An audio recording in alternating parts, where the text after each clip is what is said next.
What's up? We are back. We got a truck to do. We are going to be doing limo, but not like, okay. So we're going to match up the rear. So there's privacy glass already on the rear. That's going to meter 20. So we're going to do 20 over that. We're going to do 5 on the front doors, and then we're doing 50 on the windshield. Not 5. Not 5 on the windshield. It'd be too dark. How you doing? Let me finish getting set up here. Connect a camera. Then we should be good to go. And my headphones are not working. That's what I forgot. Always something. There, that should fix it. It's working.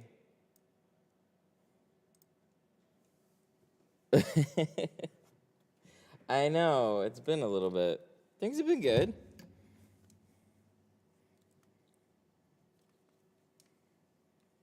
I'll probably have to say that a few times. No, things have been good. Honestly, like, things overall have been slower on the tint side. But I've been really busy on the store side of things, putting a lot of work into that.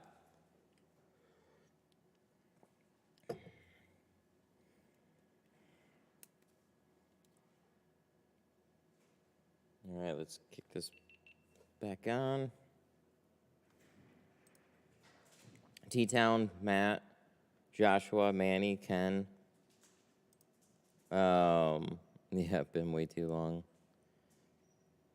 Spending all the money on the house. No, but yeah, there's been significant spending on the house too. Oh wait, I have to do this first. Let's do that, that's on, plug this in. No, it like seriously, investing a lot of money in stuff that I'm adding to the store. And kind of refining that whole thing. That's been a big focus lately. We shot some videos too. They haven't been uploaded yet though, because the website's been annoying in a good way. Like, there's just been challenges that I've been trying to solve. So we actually changed the name of the site. Let me go there right now, actually, just real quick. So it's still My Tint Stuff, but you can also go to, like, 313tint.com. For those of you who don't know, that's the Detroit area code. I wanted to just do, like, Detroit Tint or Detroit Tint Studio. Well, actually, Detroit Tint Studio is, like, the business site. So as far as the store goes, I don't know. I was trying to figure out what I wanted to do with it. So it's 313tint. But you can also get there from the old URL too. And honestly, just going through, adding some stuff, refining things, like a big part of it was like trying to source different products and stuff.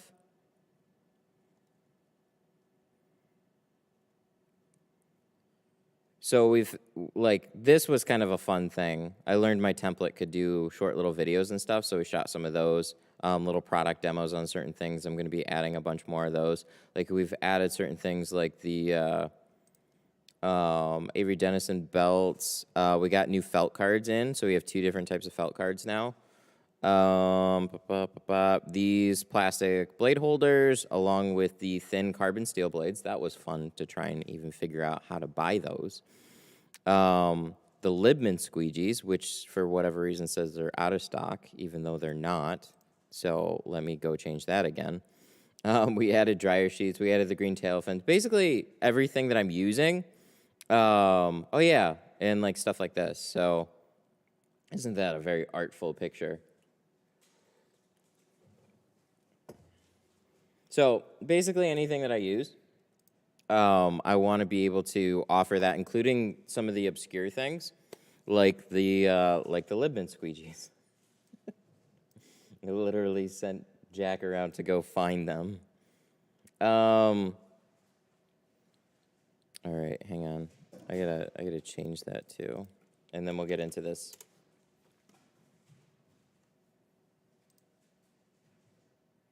But yeah, there's that. As far as like the physical product update, along with like the back end. So just doing things that help streamline the store has been a big focus too. Like I want to have a whole video library up there, and trying to figure out a good way to do that with the template that I have has been kind of a big headache. But I think we figured out a good system for it.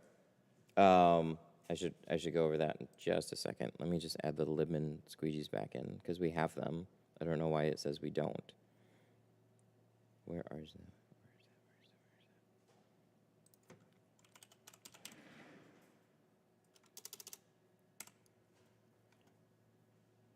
Active, 0 in stock. Y, available. Adjust by 6, save. No, let's just say 10. There we go.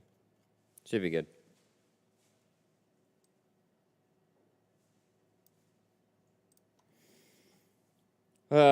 Yes. Yes, we did. How much did I charge for Pro Ultra Windshield? $250. Yeah, that's what I charge. I mean, that's a good baseline for it. You know, it just depend. Like, some of it's your area, and some of it is just, you know, what you're like. That kind of goes with what your customers will accept within reason. You know what I mean? Because the lower you price it, the more you sell. The higher you price it, the less you sell. So just trying to find that sweet spot. I do them for $250. That's a good benchmark for it, at least up here.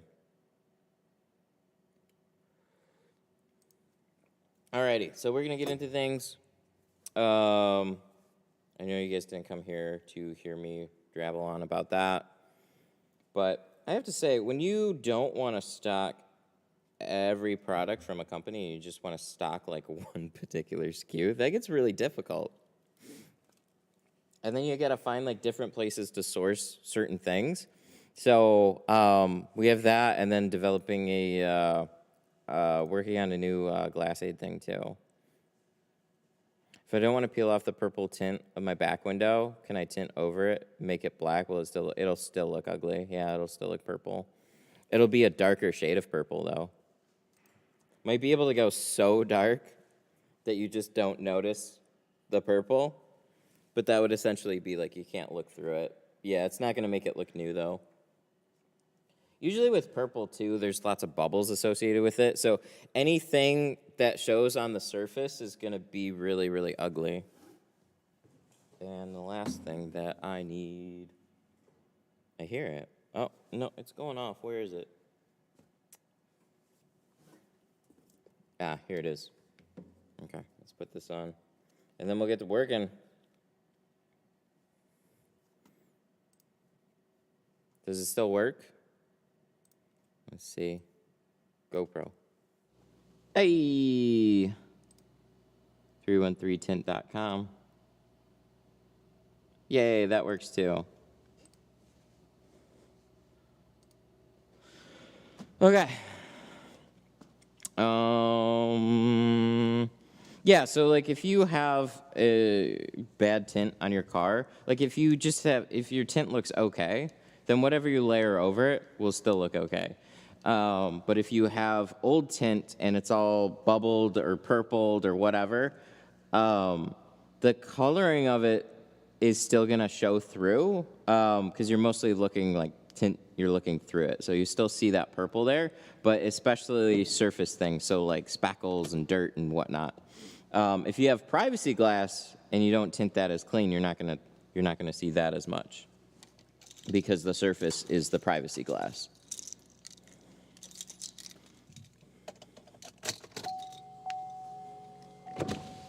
So we're going to roll these down. We're going to tape them up.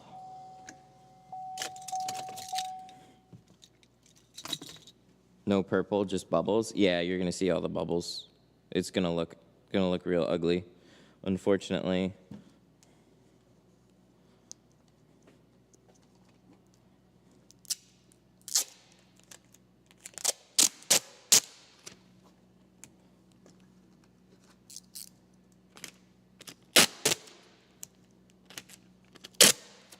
Can't wait to try some of these different ceramics being in Texas. Oh, yeah.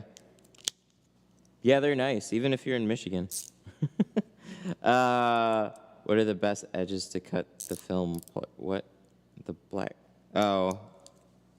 I don't know if you use translate, but I don't understand the question. Sorry.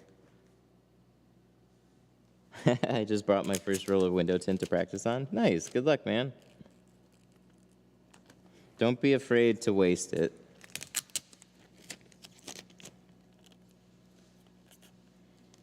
Where can I get a good ceramic tint? 313tint.com.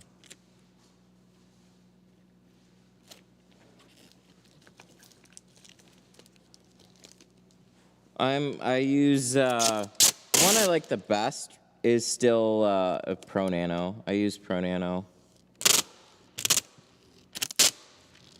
until Apex is Apex is great once it's settled, but when it's brand new, that's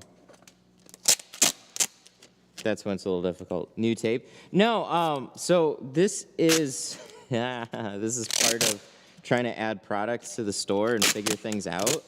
I want to add a seal tape to the store. So I actually got in contact with the company that makes Tuck Tape.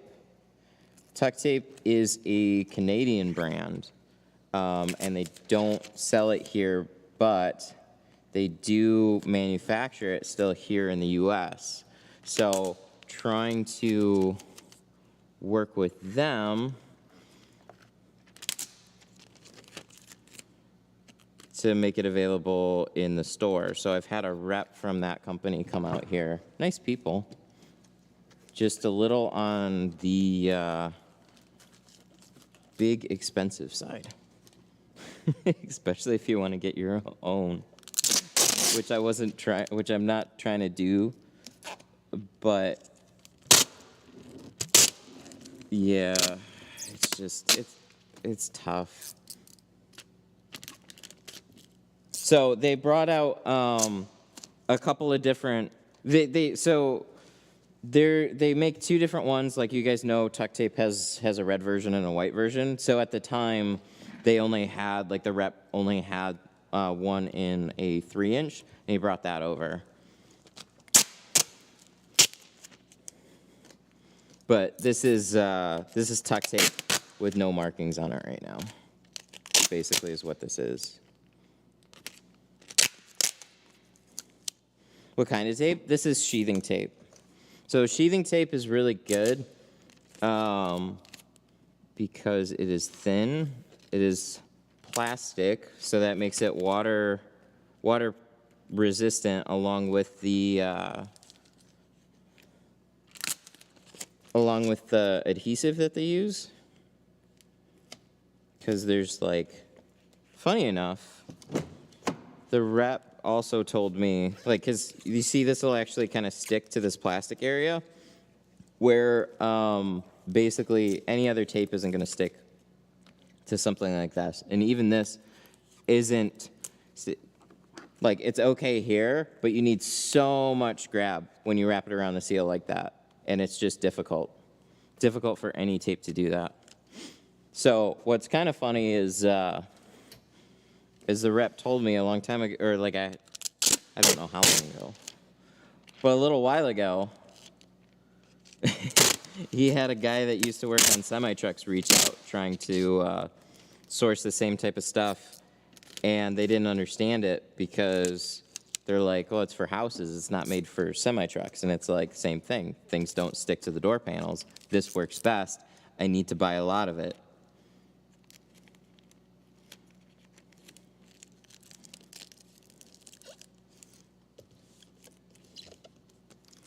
Don't stick to painted door frames. I've heard a couple of things. So it depends on, you have to work that balance between a super tacky adhesive to stick to door panels. But yeah, there's certain older materials and stuff where it's not as friendly with. So yeah, you do have to use a bit of caution with it.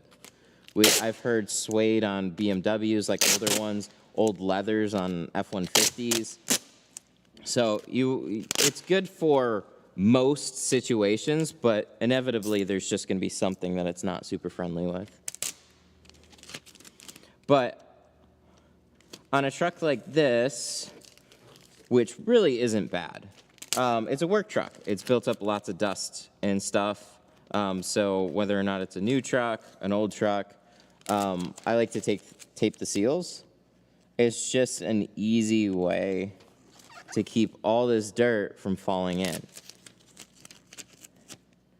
You can clean them out with like a microfiber and wipe them off, but I think you can still keep running your microfiber and still pull stuff off of it. This is essentially a way to put like a brand new temporary seal.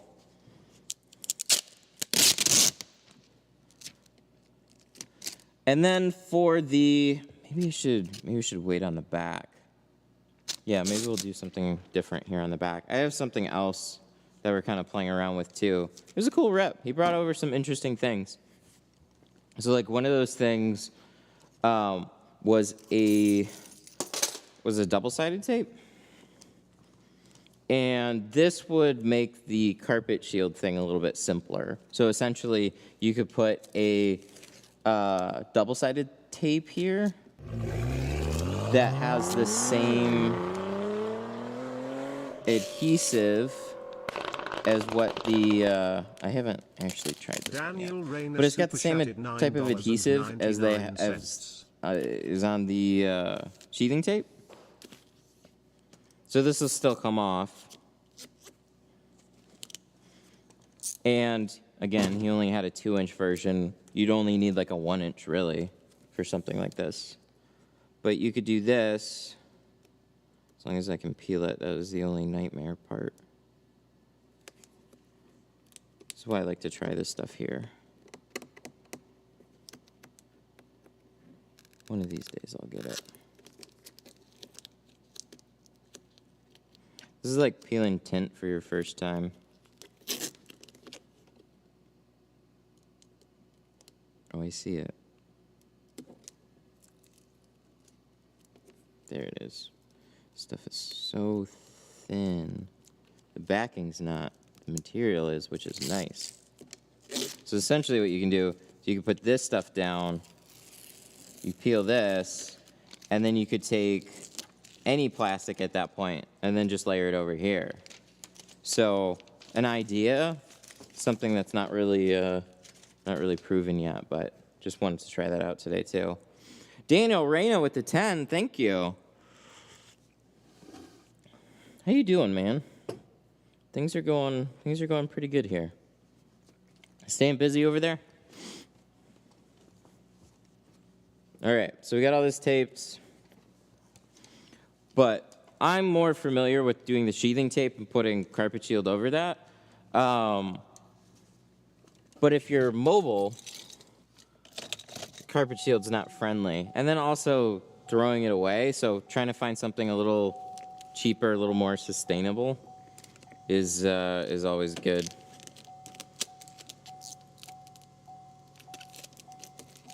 So the rep brought that by, which was nice.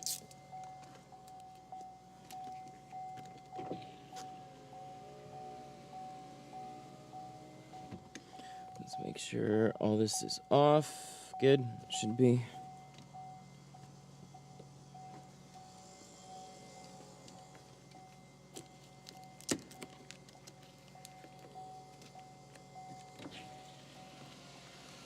Little slow.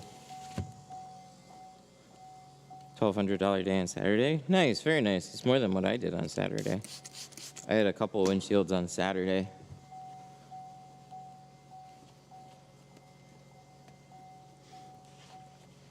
One of them was carbon, one of them was ceramic, so that part was nice.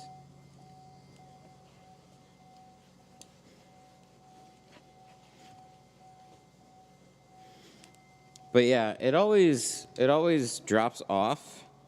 Not exactly sure when that drop-off time is, but not surprising, you know, back to school, stuff like that. But yeah, there's a lot of fun economical reasons right now for things to slow down a little bit. So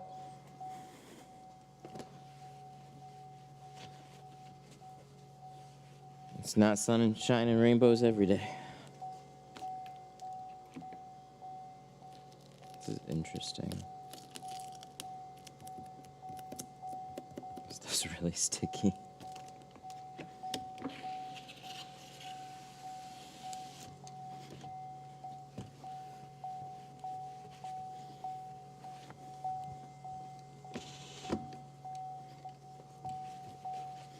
Random question, but what is your tint roll sizes? This is a good question. That was actually a video that we shot that we have to... Oh, that site is actually on 313tint.com.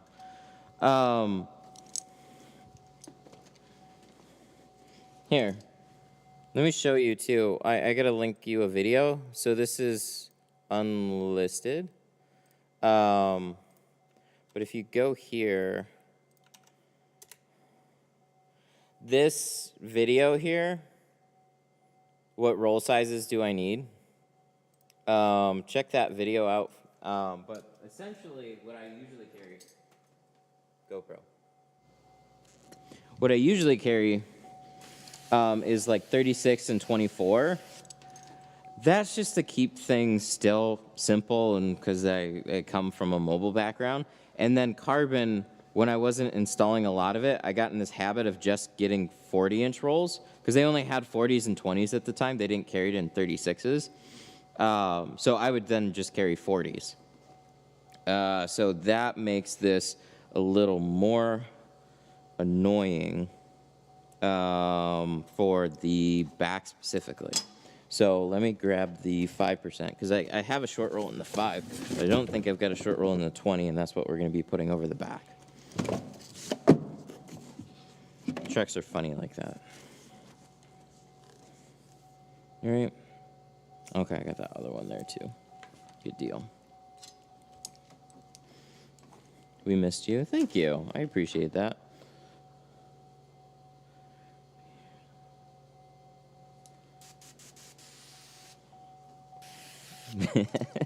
Those are my favorite trucks to tint.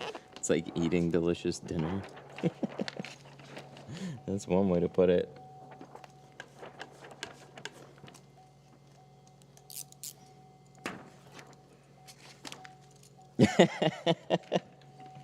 Why is the site called 313 Tint and not Tint Dude? So the site's called 313 Tint is because that is the Detroit area code. So it keeps things short.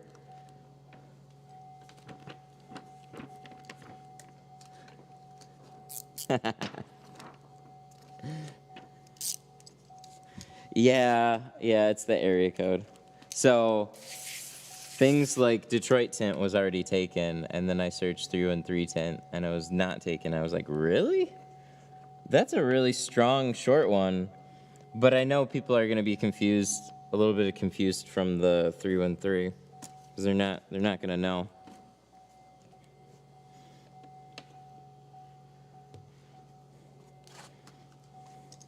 Even my wife was like, what's that? Why? It's like, damn. But it's a really short URL, which is pretty strong. And I've never been super happy with my tint stuff. I wanted it to be tint stuff, but there's an Arizona window tinter that claimed that about 6 months.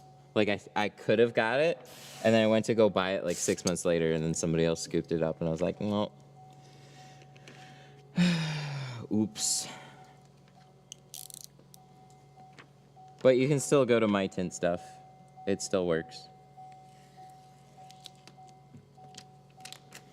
It's really funny hearing people mention it right now, because the Texas speech that I got to listen to is like 313. It keeps saying 313.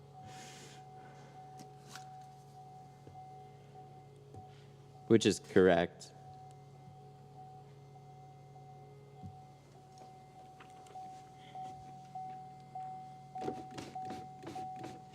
So the other option is just to do DetroitTintStudio.com, and then just play around with Like, because I got Detroit Tint Studio. That is for the business site.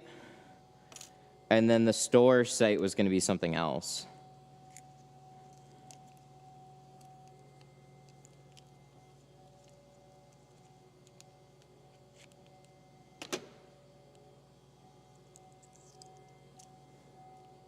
How dark is the tint that you're installing? So we're doing 5 on the front, 20 over the privacy on the rear. So it's going to match. And then we're doing 50 on the windshield. What does it mean if the fingers travel up while trying to shrink them? Probably that you're shrinking in the wrong direction. So when I rolled this onto the glass, I rolled the roll this way, which means that you have to shrink in the direction that that roll is facing. So if I tried to shrink it this way, you know, so if you flip the roll and the fingers are going straight up, doesn't matter. It's got to go with the way that the roll is going. So yeah, if they kind of just like peek together and shoot straight up, it's not the tint, it's you shrinking in the wrong direction. You need to flip it 90.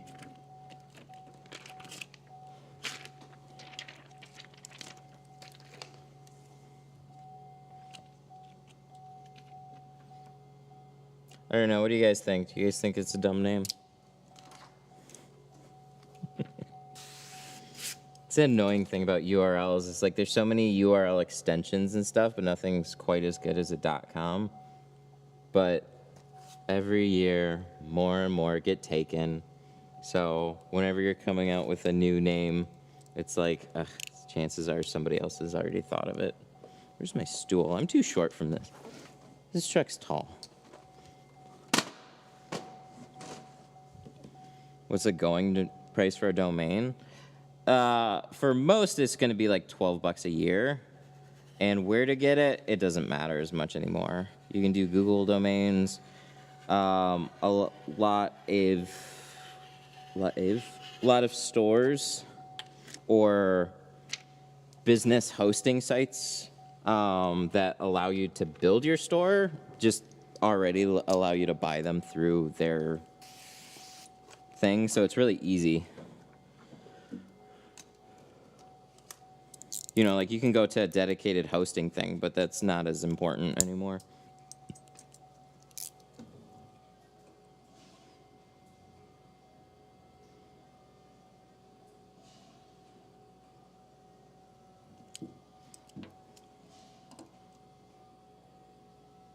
But for the, if you think of something that is really good and short, chances are it's pretty expensive too, or it's already taken.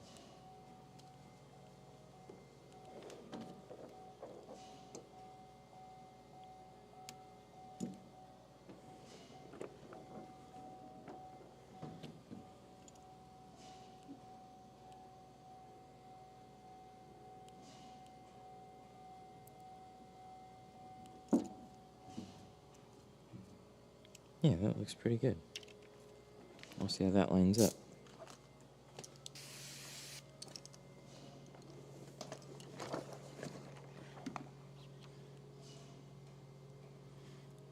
A lot of domains get held by people wanting to sell them. Mm-hmm.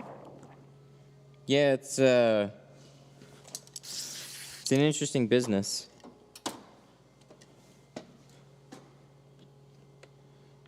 Because you find that one domain that's super good that a particular company is then all of a sudden looking for, and they'll pay thousands to get it because it's funny, if you go to Nissan.com, it's not actually owned by Nissan, and it'll tell you about this whole ongoing lawsuit because Nissan wants Nissan.com, but now it's like an anti-Nissan lawsuit thing. Pretty ridiculous.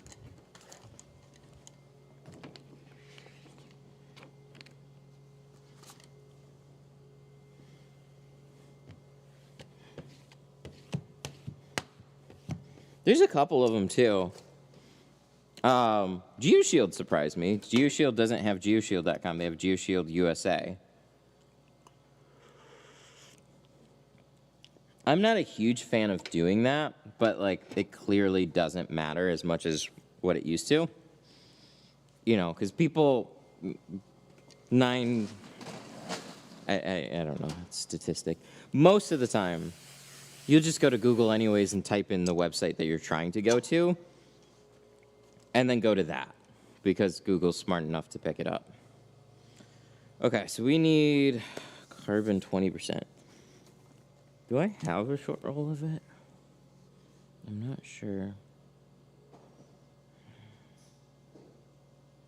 No, I must have used the rest of that. Okay, so we're gonna use a longer roll.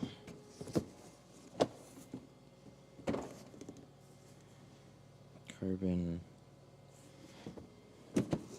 40. Do you think I can split a 40 for that? Ooh, that's a gamble. What do you do to minimize dust and dirt when there's felt materials on the top of the window areas? Tape over them. Yep, literally what I did on this one. So this doesn't have felt, but I don't care. So lining the inside of the seals, and then you don't have to worry about it anymore. That's a way better solution than just having to deal with it.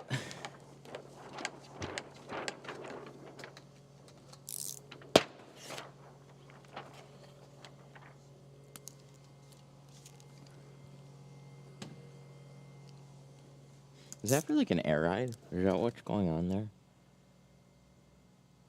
Usually they stop by now. Let me go to the other side and see. Sounds like a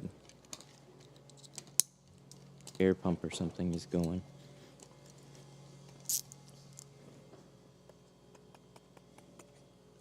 You know what? Offhand, I'm not sure.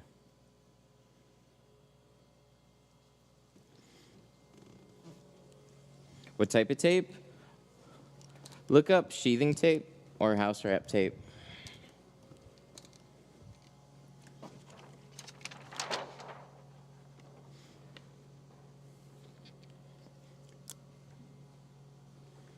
What do you think? You think this is gonna work? It's either gonna be slightly short.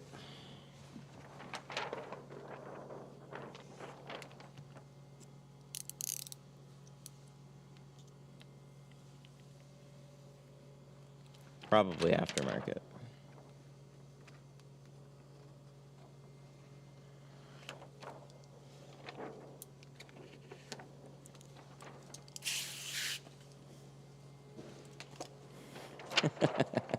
Followed up by, have you ever had a dead car battery?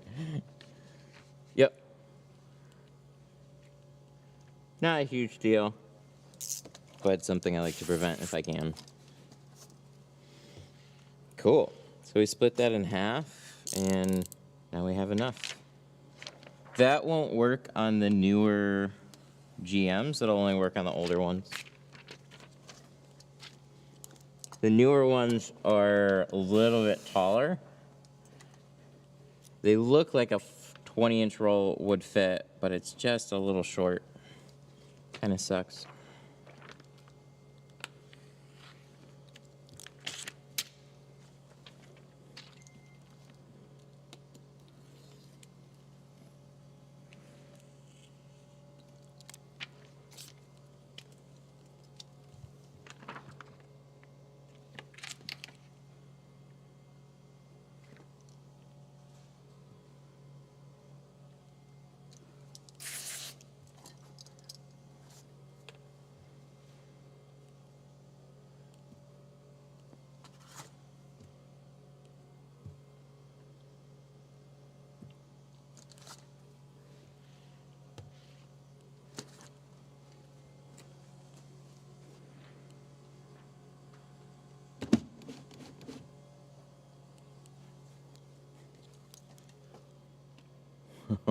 You bitch. Hang on. Oh, I think I got wiggle room here. I knew it was close. It's really freaking close. That should work.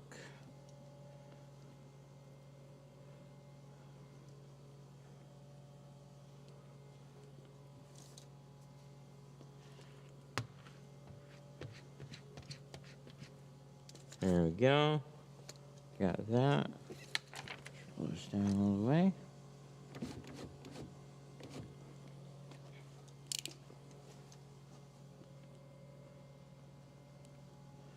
Beautiful.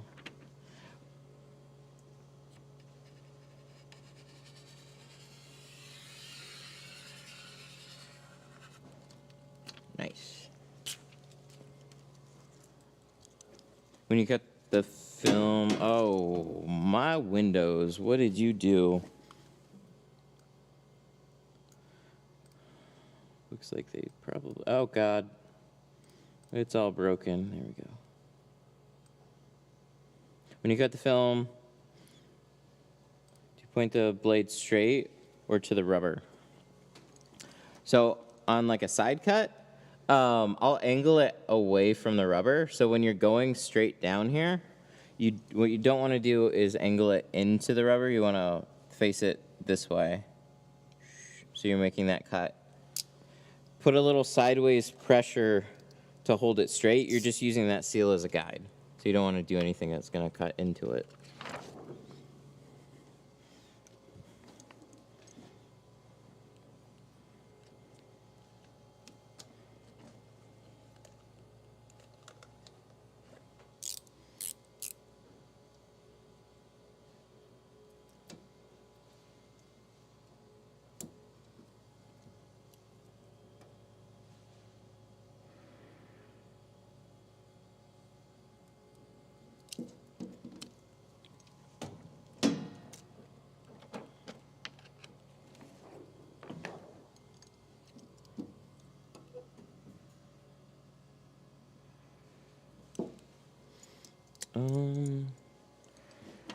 Oh, here.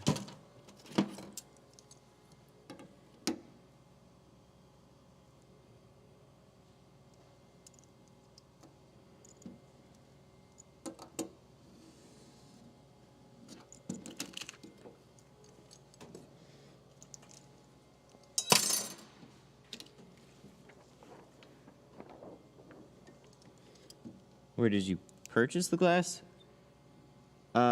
I didn't. It came with the shop, which is why it's not quite the right size, unfortunately. It's really, I'd like it to be a little wider, so there were storm windows in the back room when I moved into this place, which is kind of like a, ooh, that's a free gift.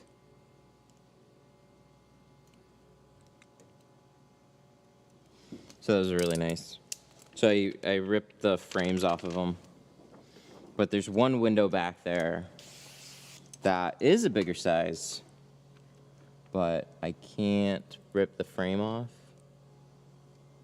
Ooh, okay, a little bit more right around here. That actually rounds off quite a bit. Same thing for the top there, rounds off quite a bit.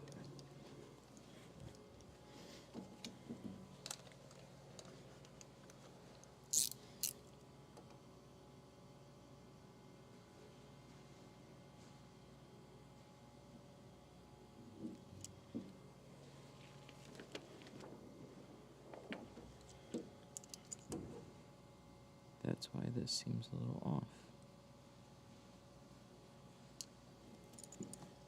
Let's check that out.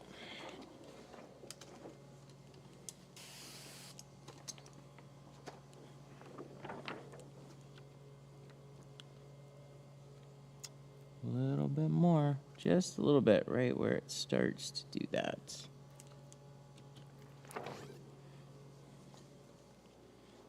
Is it too late to add to an order I placed yesterday? Is it a film order or is it a tool order?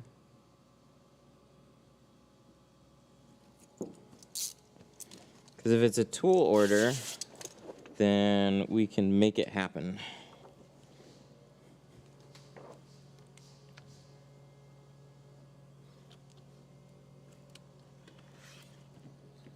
If it's a film order, that's a little harder for me to do. All right, let me put these on here. Thank you for getting me your order number. Yeah, we can make that work.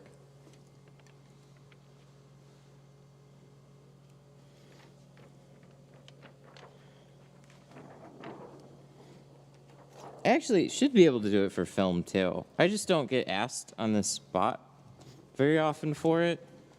I should be able to do it for both, because I think I know what I need to do to make it happen.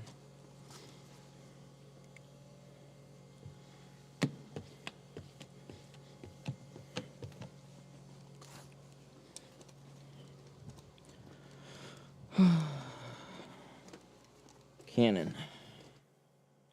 All right, what you need? I'm just gonna pull it up here so I got it.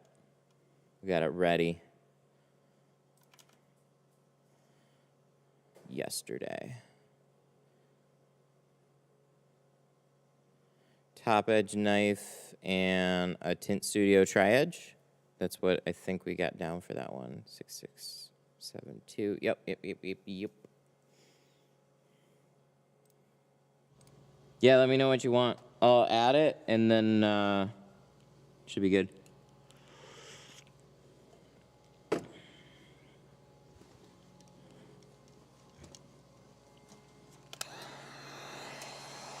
We gotta set that one up. I'm gonna shrink it. You wanna add the green Tint Studio Squeegee? Cool. Yeah, let me add that. And I should be able to shoot you over.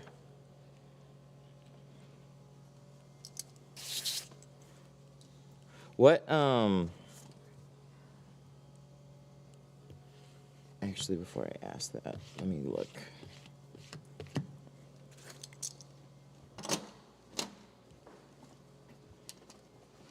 Canon.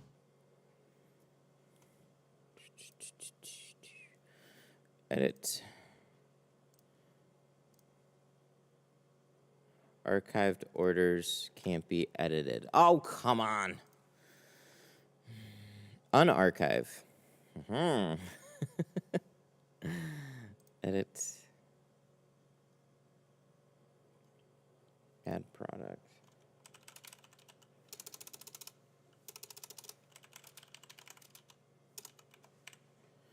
Tint Studio Squeegee.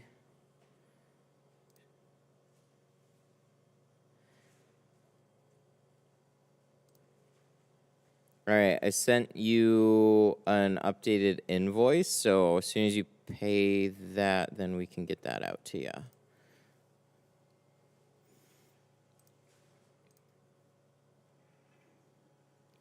Hey, can you hold? Oh, you haven't even put the labels on yet. Cool. The order for, what was it? It's 6672. Justin? Yeah, got it. Okay.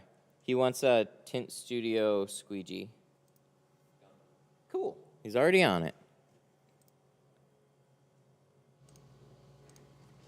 Perfect. Well, that worked out really well.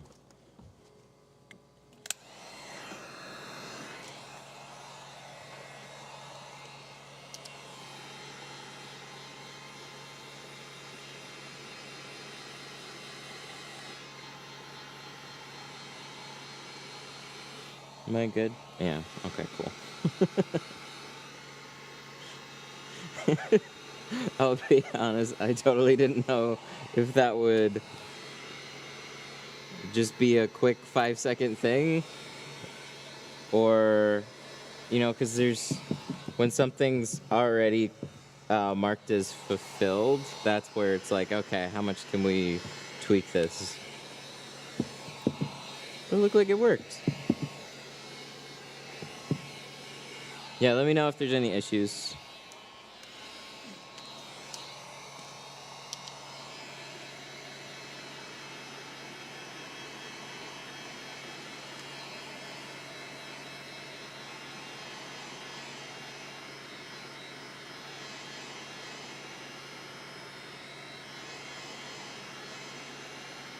Done. Cool. Thanks, man. How did you get into window tinting? So my dad owns a auto accessories company. He had a lot of stores, and so that one was called Auto Ameristar. And that's where I started tinting, but it was just a high school job for me. Not the tinting part, more of detailing. So that's kind of how I got my foot in the door. Was just like, rather than get paid these places, we need somebody to do detailing.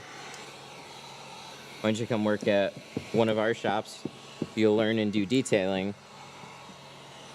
I was like, yeah, okay. Sounds good. And then I got there and I found out detailing was car cleaning. And I'm like, oh no. But it was better than working at Dairy Queen, so.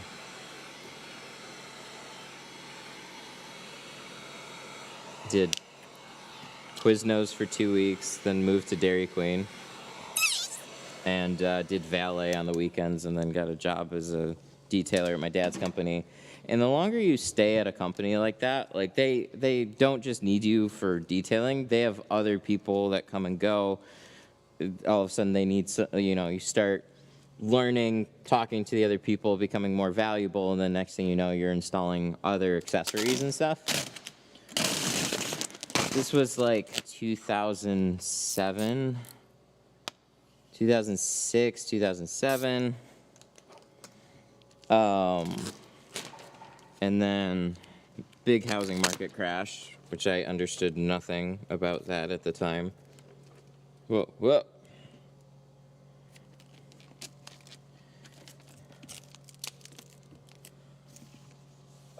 So the business went through a bankruptcy, so that wasn't good. But he's got his window tinting company, so that's cool. That's really where I learned a lot about tinting, though. But I was tinting there before Auto Tint City, which is still around. Do you get minor contamination in your tint if you remove it? Oh, it's a new one. So if you get speckles in your window tint, like there's always going to be something. But that something should be really minor and really hard to see.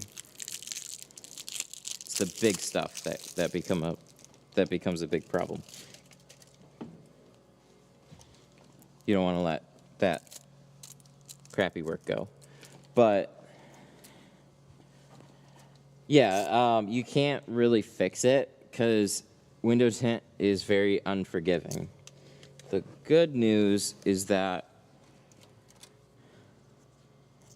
margins are decent enough to just redo the piece rather than start over. Or rather than spend 20 minutes trying to fix the one piece. Just yank it off, cut it, redo it.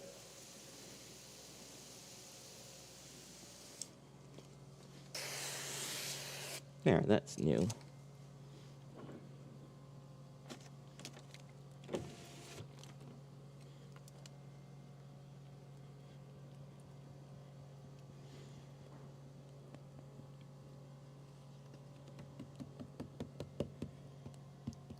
So on this one, we're just going to blade the whole thing. It hasn't had tint on it, but being that it had dirt and stuff built up on it, just to make sure that you scrape all that off, and then we've got one of those awesome Wi-Fi OnStar stickers. Thanks, GM. They really like those. Ford really likes the Sirius XM ones.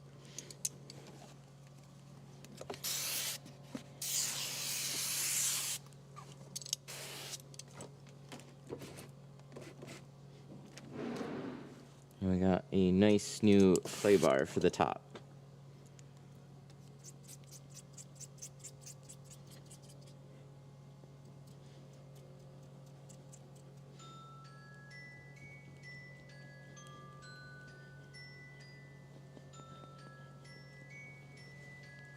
Uh-oh.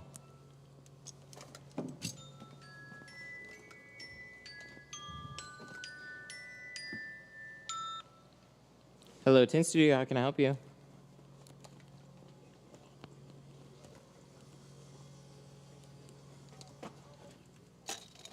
Yeah, sure. What kind of vehicle do you have? Okay.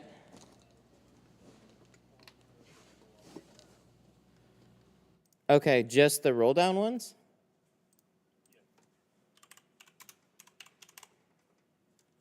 You didn't want to do the, okay, so on a vehicle like that, we'd normally do the back window too. Did you want to add that? Oh, because that's just how everybody does it. Yeah, with doing the back window, just a nice uniform look all the way around. If you don't do the back window, it might be a little weird to look at the car, or people can just see right through it. Like, what's the main reason that you're tinting the side windows?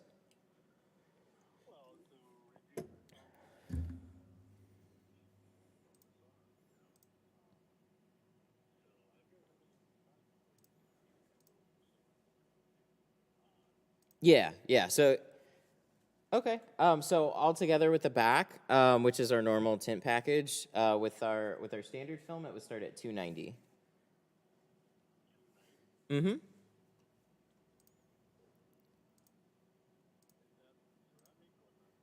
No, that would be our entry level film. That's a color stable dyed film. So still a quality film. It gives you good aesthetics, but it's not carbon or ceramic.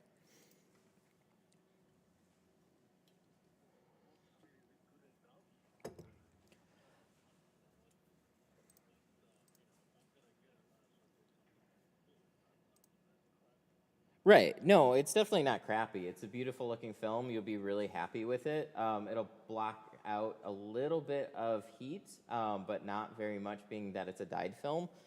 It will block out a lot of glare. You'll have a nice tinted look on it. But yeah, it's definitely a quality film. Up from there, it would be $350 for the carbon, which would block out about 50% of the heat. And then the ceramic would be $450 for all the sides and the rear. Mm-hmm.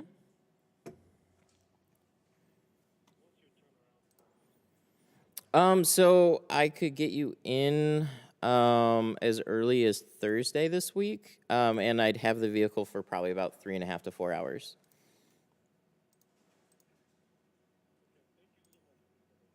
Alrighty, you have a good one.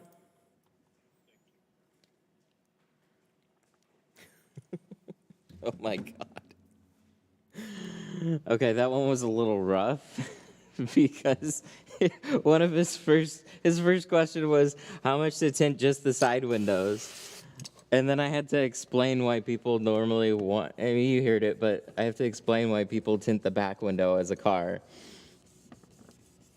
And it's like, well, why are you tinting the side windows? I guess we could just do the side windows, but it was on a Kia Cadenza, which I didn't even know was a vehicle until just now. Is that a newer one? Newer sedan by them? I had to look it up. Because when he said just the roll down windows, it almost made it sound like a utility van or something.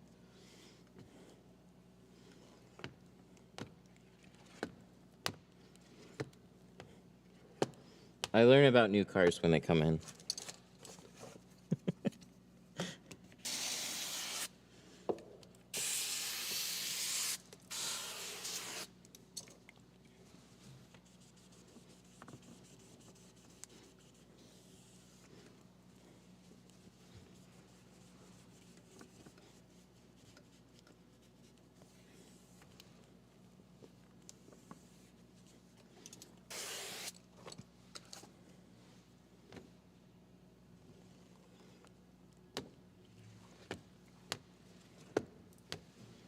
All right, let's get this thing all cleaned off.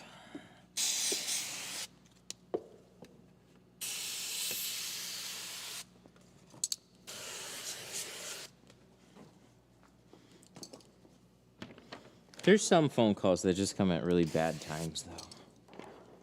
Like, most people are, hey, how much is it for this? And if they're gonna book, it's not that long. If they aren't gonna book, it's not that long. But inevitably, it's something like that.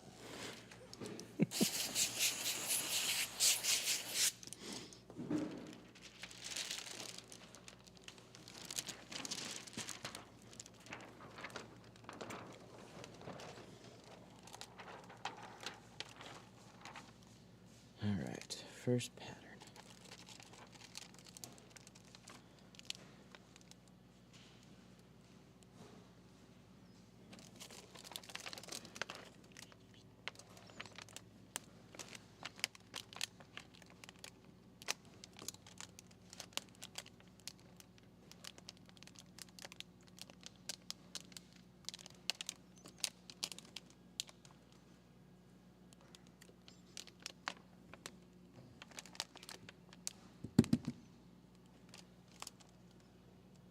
Looking good.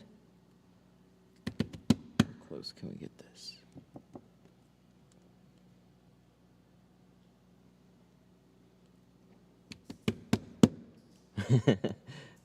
Dang. How do I get rid of the creases and bubbles from the tint? You unfortunately have to rip it off and start over. That's what makes tinting the skill that it is, because it's a rigid film. So as soon as you crease it, you can't uncrease it. It's not like vinyl. Vinyl's really cool because you can heat and stretch it.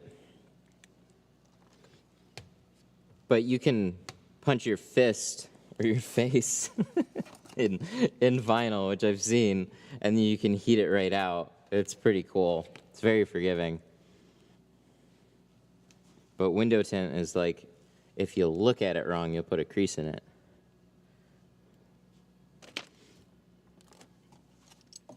But it's made to go on the glass. It's made to look like glass. That's one reason it is what it is. How do you get to slide so easy? I'm still messing around with the soap. That's the main thing. Adding more soap and doing the right kinds of soaps. It's just gonna help. So if your tint is sticking, you need to just add some more soap or play around with a couple of different ones. I've had to mix them together, so right now I'm trying like a 1/4 ounce of, or no, an ounce of baby shampoo and like 3/4 7th gen.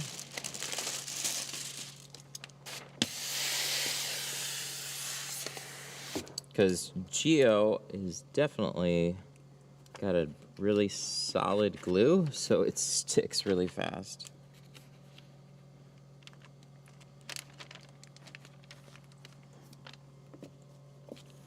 Like this one.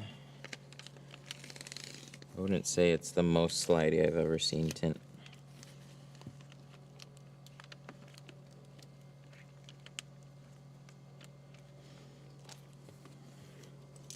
But the other thing is you kind of have to, I don't know what I'd call it, jitter the film a little bit.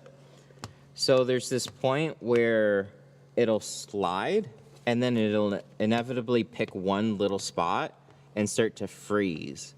And that'll tack up that one little spot, but your whole pattern will barely move. And you have to kind of like work the film and loosen it up to then get the whole thing moving again.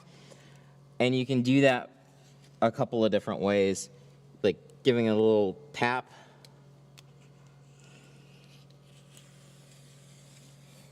Or just getting one of those rolls kind of to go back over one of those areas that might have stuck down, and then it'll loosen it back up and you can slide it where you need to, but you don't have much time at all before the whole thing really starts grabbing the window.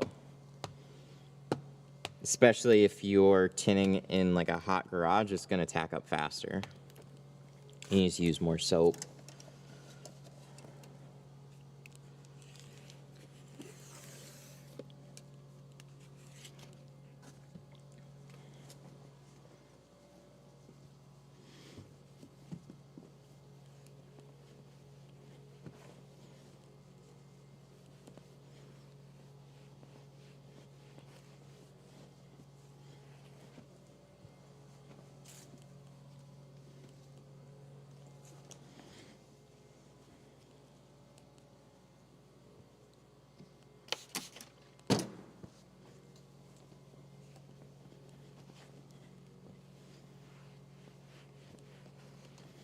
nice.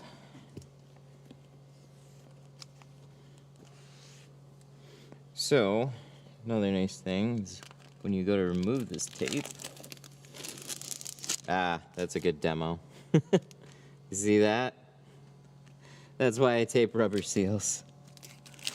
Rubber or felt, I don't care, because that's what you're tinting against. So either spend time to like clean that out, which even then, there's still gonna be little things left behind, or you just slide some tape over it. So when I'm tucking my film into the sides, and when I've got, you know, I install it in halves, so I install the top half and the bottom half.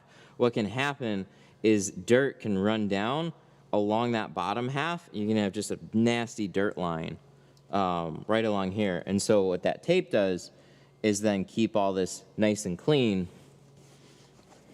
So the vast majority of time, I don't have any speckles on the side that I have to touch up. It's been really, really nice. Even then, it's to get rid of like that miscellaneous type of dirt. You know, even if you have a nice install, you might get one or two little things.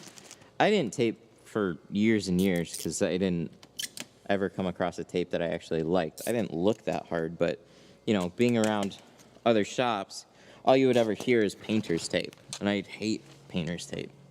Painter's tape's not made for what we do. Painter's tape, well, that's cool. That's actually pretty nifty. So this is that double-sided tape here. So I'm gonna keep playing around with this stuff, but ideally, I flip the sticky plastic to the other side, so the sticky side's facing me right now, just to kind of play around with, okay, if you just take a unsticky piece of plastic, you put it to this, how well is it gonna keep water off of the paneling and stuff? So then you could do plastic covers that you could reuse, and then the roll of tape would then be cheaper than buying, because we don't need this. This is just a convenient solution. It's like $30, $40 a roll. So if we can find a way to make it then less for the roll of tape, because that's what we need, then it'd be better all around, less waste. How do you avoid the bubbles and creases? That comes with a lot of experience and practice.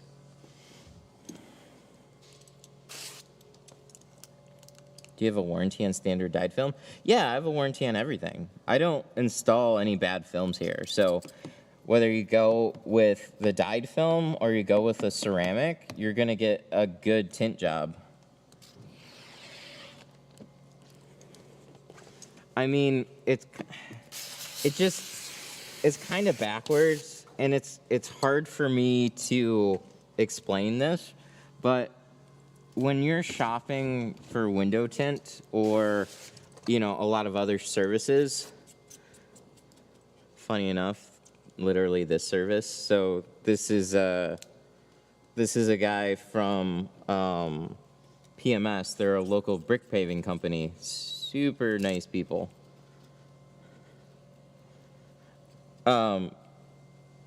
Most of tinting is not about the actual product that you're getting on the vehicle, because anybody can buy and install a good film.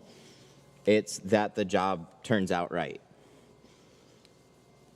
So any one of those films I stand behind. So even though, like, I even saw this in the group, there's a lot of people that are like, oh, I can't believe you're installing a dyed film. Like, just to any shop that mentions it, it's like, dyed films are still good. They've come a long way. Are they as good as carbon? No. Well, that's why carbon costs more. But if you want a nice job and you want it to last a long time, you can still get a high-quality dyed film,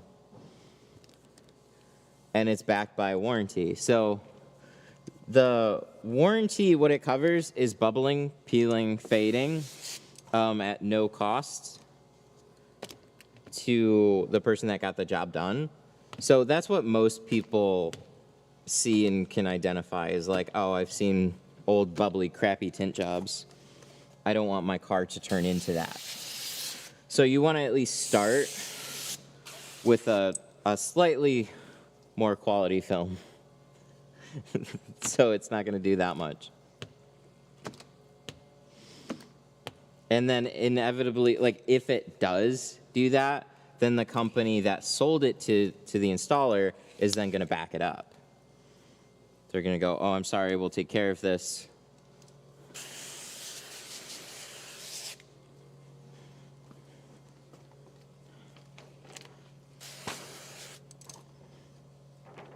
Or at least a good company will. Because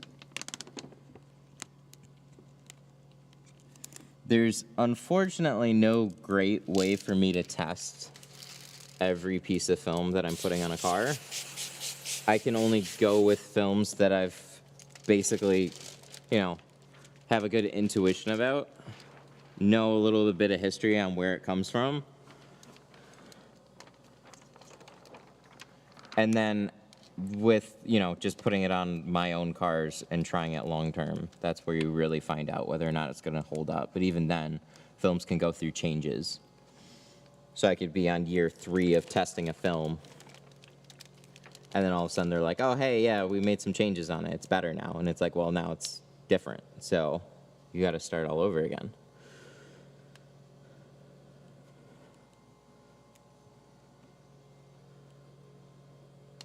Ooh, I like that. That is nice. That matched up really good.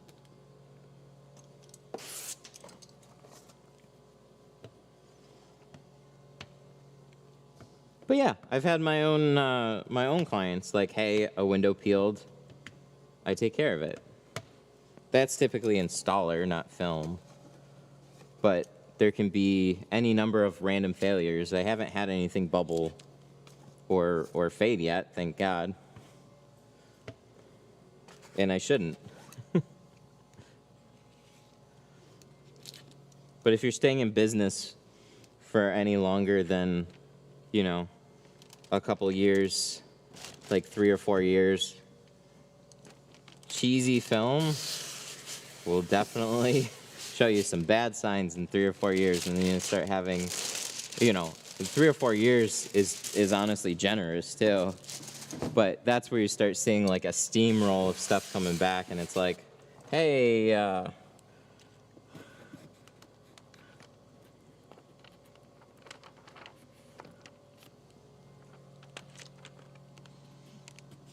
you don't want that. Adhesive failure can happen with any line of film. Yeah, any failures can happen with any line of film. What you're doing is you're managing your risk on all that, though. I mean, it doesn't make sense for me to save $20 on a roll of film if it's going to cost me thousands of dollars because I've put it on so many other people's cars. I'm going to spend a little bit more money on material, make sure I'm installing something that I trust. And then if there's a catastrophic failure, the company's then going to fix it. The other way of doing it is putting those pennies away that you're saving on rolls of film aside, so in case you have a failure, you've saved that money up front. So it's 2 different ways of doing it, but I don't see a way of just trying to cheap it on film. It doesn't make sense. Even if it's funny, even if your film is free, you could still lose money as a tint business.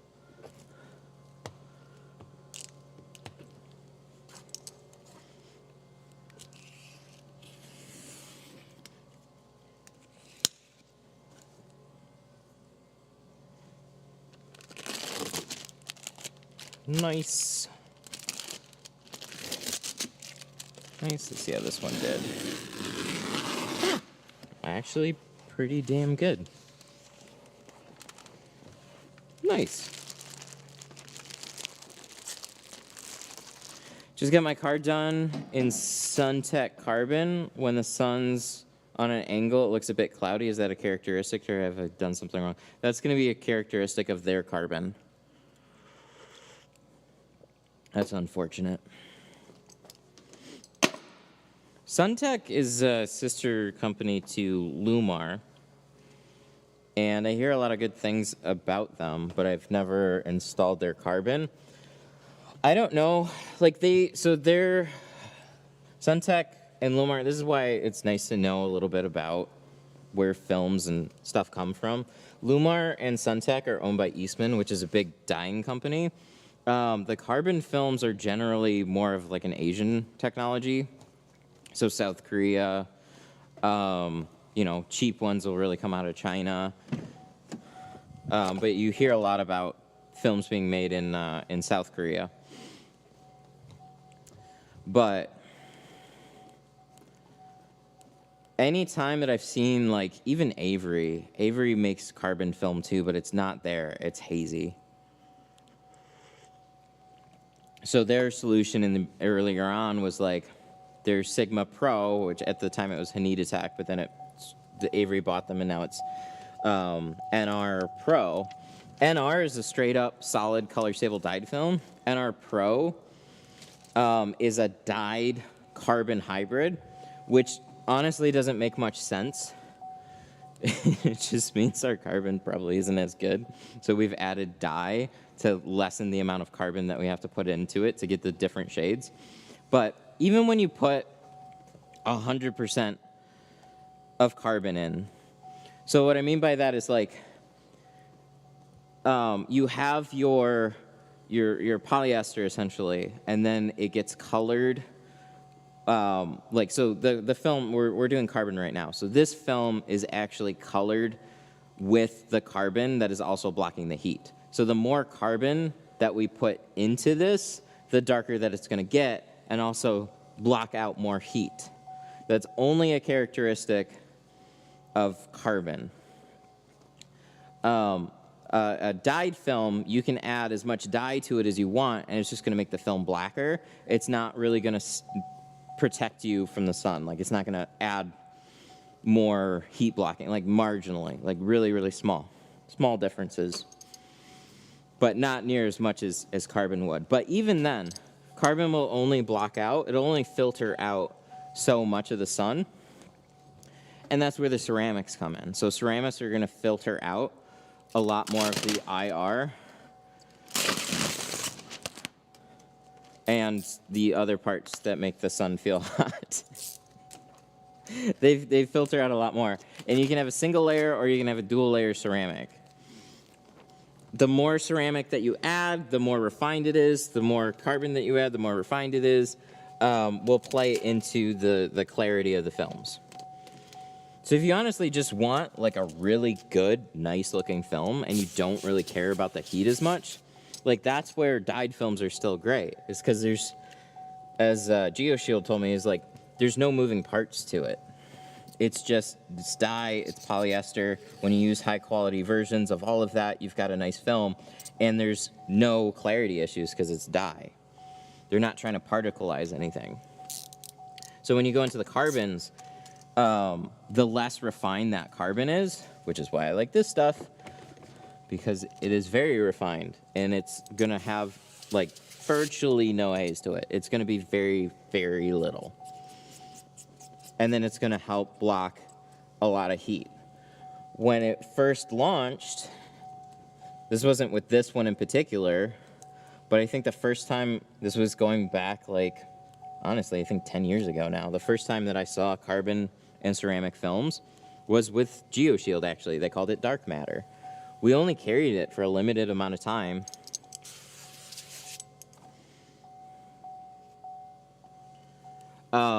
But it needed more refining, and then happy timing when I was looking into making this place, they had recently launched C2.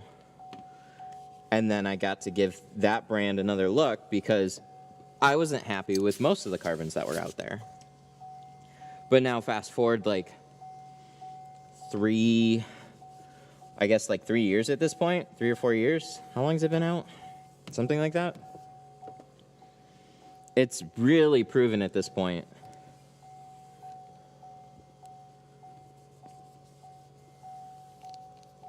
And the first time I saw it, the live stream's still up on the channel. The first car that I installed it on was the glass shop owner's personal vehicle, because he notoriously doesn't like tint on his windshields, and he only likes lighter films. Well, he did like 35 on the front doors, like 50 on the windshield, something like that. when he sells most of the time like 20 to all his clients. It was kind of funny. I think we did that. We either did 35 or 50 on the front doors. And he actually really, really liked the film.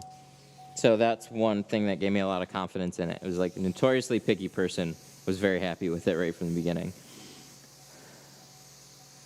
I'm currently, wait, how do you get rid of the little specks in the window film in the top corners?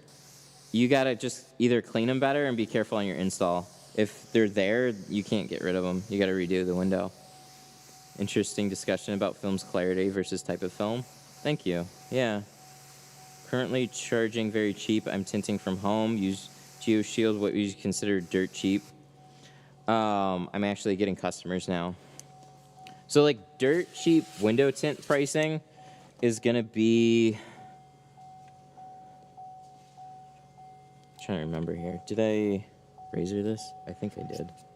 I know I clay barred it. I was just making sure. Missing some beats. I mean, you hear notoriously like $100 for a tint job. I think anything under 200 really starts to get sketchy.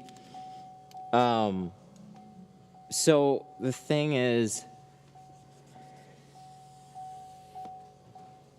like, it's a little dependent on the area, but whatever sounds really, really cheap, like if you call around to local shops, get some averages, and then you just undercut them by like $100, you're probably considered really cheap. Now, the thing is, the types of people that you're going to attract at that are just really cheap people, and they're going to expect a really good job regardless. That's kind of the funny thing is, no matter what you charge for the service, people still expect you to do a good job. So if you want to charge $100 for a full tint job, they're just like, oh, I got an awesome deal on a tint job.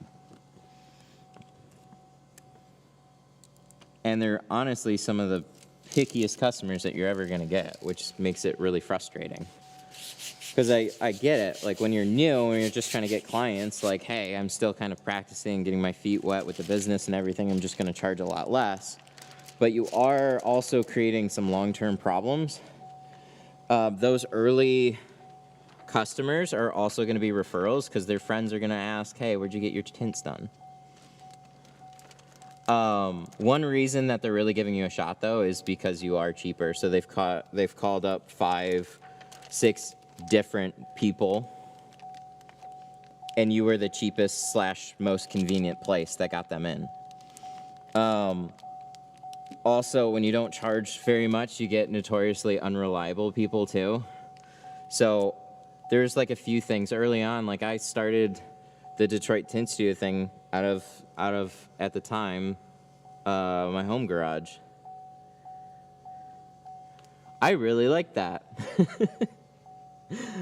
Working literally from home. I will say around this area, it was like hit or miss. Some people were totally fine with like coming to a house, but there's a lot of people that are just like, oh, that doesn't look like a business. Like, I don't want to go to some dude's house. I don't care how many subscribers he's got. Doesn't matter. But the YouTube part did help early on in getting some extra clients. Like, that was a unique angle that I had.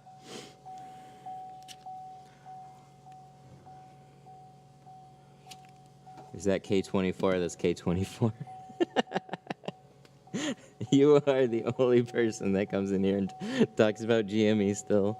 I know, I'm still following along, man. Pretty crazy stuff.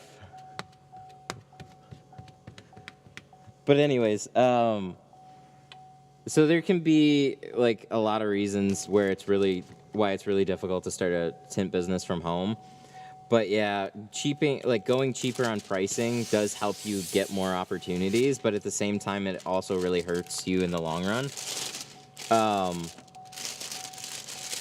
It hurts you in just like trying to raise your prices over time. So one thing I did though, I did this like pretty, I don't know. I didn't know exactly what I was doing. But I kind of noticed this early on. Window tint, everybody asks like how much for my car, how much for my car. It's very much like mechanic work. you can have like your own prices, but people still don't know how much it's going to cost for their car because they're so used to like, oh, different tint shops charge different prices. People charge based on vehicle size and quality of film, and everybody's got different prices for this film, that film, and whatnot. So everybody just charges different prices. So I'm going to call them, I'm going to ask them how much for my car. So it at least allows you to be a little bit more flexible with your pricing. So when you charge less, you can start to raise that as you're getting more clients. You can kind of just, you don't have to announce it. You don't have to like have an official pricing sheet. You can just kind of change it. But the clients that you've already tinted for will often remember what they've paid for the job or approximately how much. And when it really, in their mind, costs a lot to them, and then you raise the price and that's just what it is, like that's where things can get a little bit more confusing. So, because those people become sometimes your best referrals for business is the first few people that you get, and you gave them a deal, and then they're like, oh yeah, I know a guy, give me a deal. And then they'll tell their buddies, and then their buddies want the same deal too, and then it just gets you in digs you a big hole. Oh, this is the one with that hole. Speaking of, yeah, I'm gonna leave that one there. On your website, I was trying to check out a few tools, and it says shipping is not available. Are you no longer shipping to Canada? Not film. If it's just the tools, then it should be there. I have to look at it then. I re-enabled Canada for tools, but yeah, not for window film. So I wonder if just there's certain things that I need to add to a particular category. So if it's just tools, I'll take a look at it as soon as I'm off. Ugh. I had a guy not come in because prices changed by $10. How do you get bent out of $10? Like, I don't even know. I go somewhere, they did a nice job on my tint or whatever service that I'm doing, and oh, prices went up by a little bit. Yeah, okay, whatever. Like, how do you get bent out of shape over $10? I'm not coming there anymore. You're too expensive now. Damn. That hurts. I thought you could heat out specs if it's minor contamination. Thoughts? You can touch up like really small things, but you can only touch it up so much. Some films are better than other at handling touch-ups.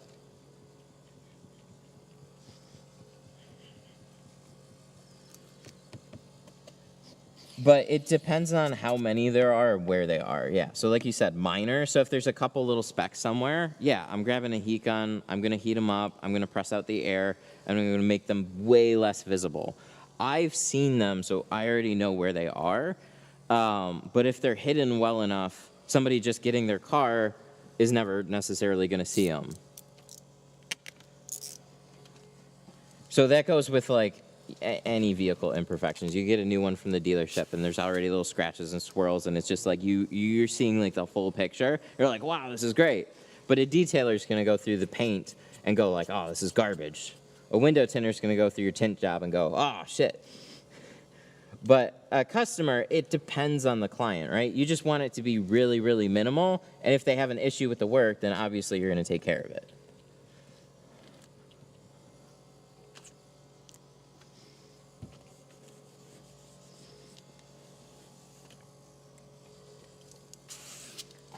$10.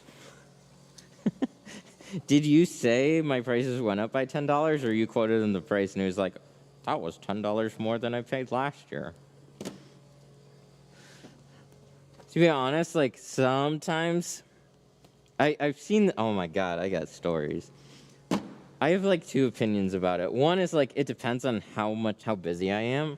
So I'd probably be like, look, man, for you, all right, I'll give you the hookup. I'll knock the $10 off, because then you get the customer back and blah, blah, blah, blah, blah.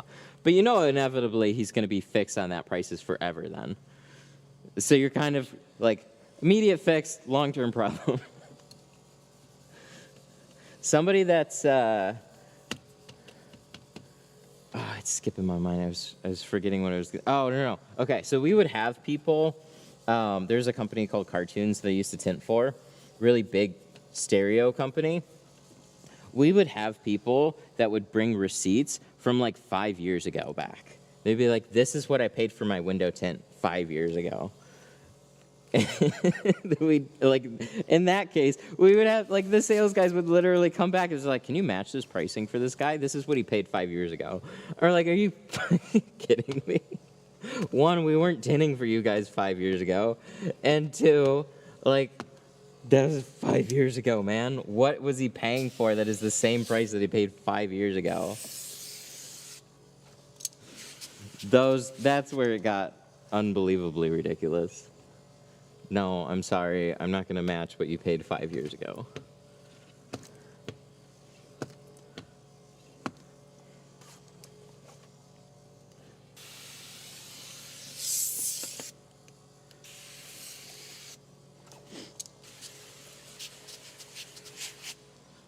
Oh, I got to put this on here. I want to read that. That's crazy, though.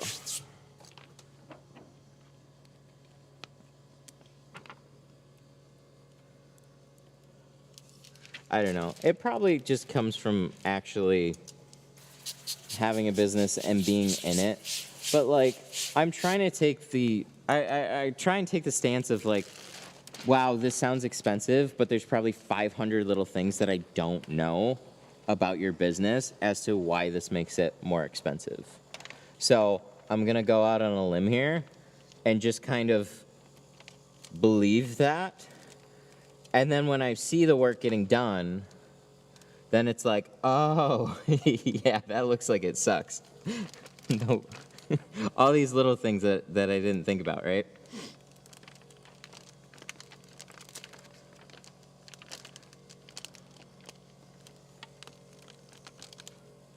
The windshield went up $10, the fronts went up $10. Oh, okay, gotcha. So we quoted the last price that he had. Yeah.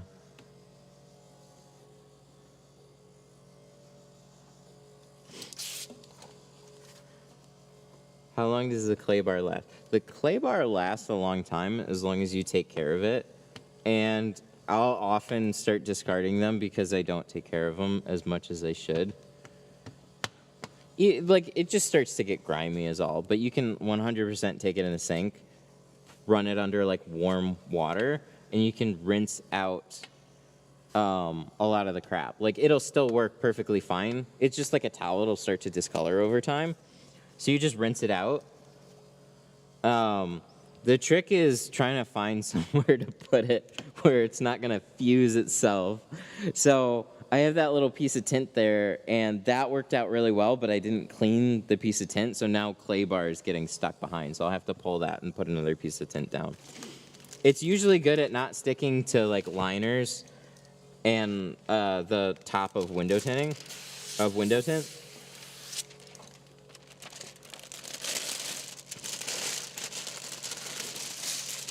It's good at that. But if you have like some wax paper or something, oh, that reminds me. Somebody told me to buy somebody gave me a super chat for Altoids, and I actually bought 2. Because they said the Altoid tins are really good. And I think those have like the paper in them too. I remember Altoids from like years and years ago.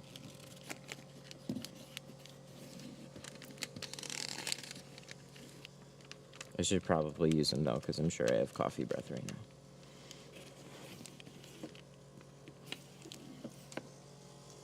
All right, I'm gonna turn this off. Can you tell me about SolarGuard and Lexan, your point of view on them? Well, they're just 2 completely different companies. So SolarGuard, we talked about them a little bit before. Oh, no, that was SunTech. We talked about SunTech. I was SolarGuard and SunTech. SolarGuard's another giant window film company. They're owned by Saint-Gobain, which is a glass manufacturing company. Very, very big. I think they even do glass for smartphones. Do they own Gorilla Glass? Can somebody look that up for me? I don't remember if they're that deep in it. But they're like big, giant, good glass company. I think they do Tesla's glass, too. And they have a window tint company called SolarGuard.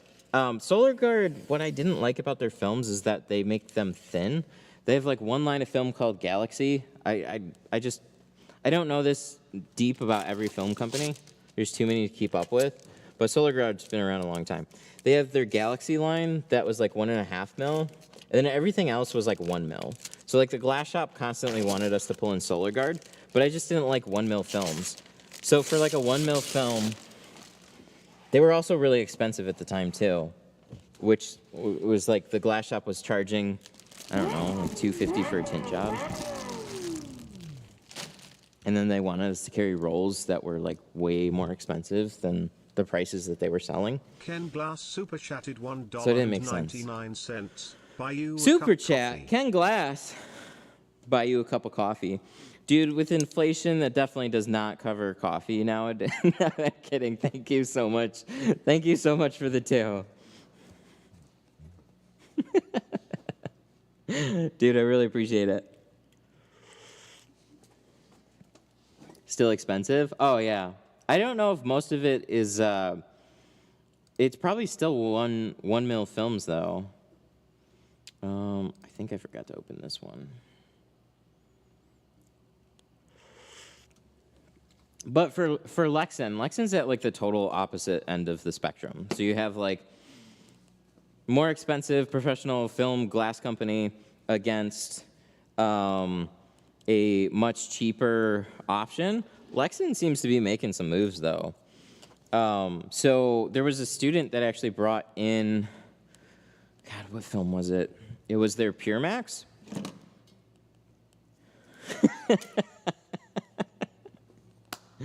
Sorry, 5 year ago coffee prices. True. Oh, that was beautiful. But yeah, Lexin is at the total opposite end of the spectrum. They have like, so one of my students, he brought in Pure Max.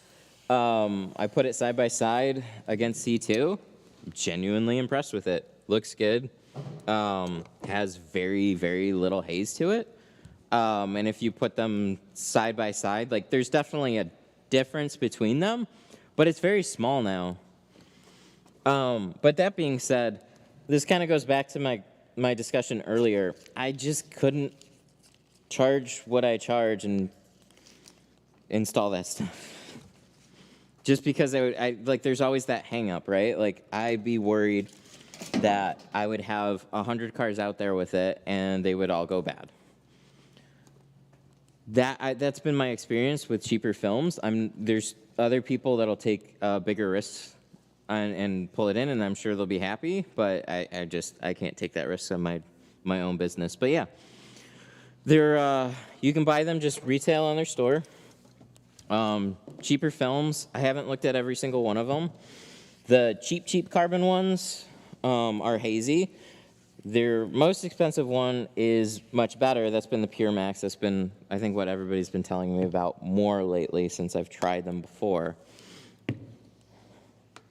But they're going to be a way that if you want to save a fair amount of money on film and still carry probably what is one of the more safer products, that would be, I'm not going to tell anybody to go that route, but that is a way to do it. But yeah, they're just two different types of businesses are gonna carry those types of films, I think. Somebody that's got a more established company, somebody that, I don't want to be unfair to anybody and say takes their business more seriously, but,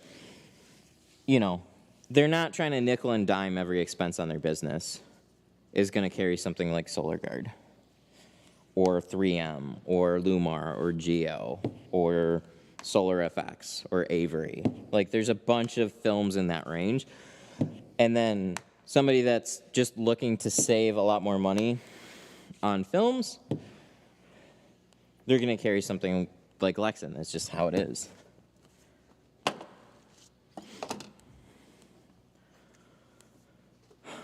What about Flex Film? I don't know. I haven't used them in a long time. I don't get along with the company, though. Oh, shit. I gotta type in a username and a password for that one. Oh, I guess we'll have to come back to that.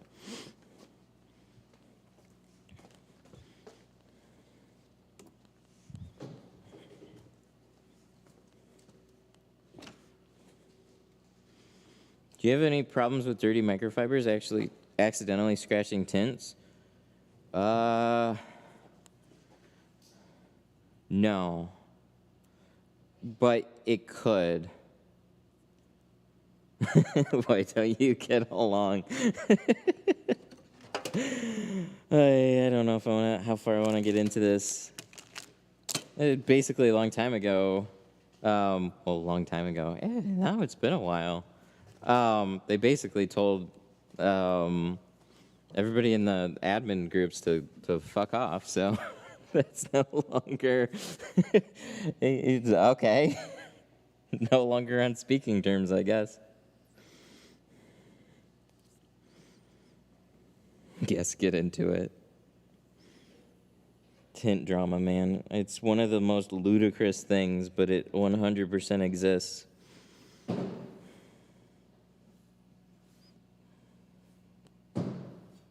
It's really sad, too, though.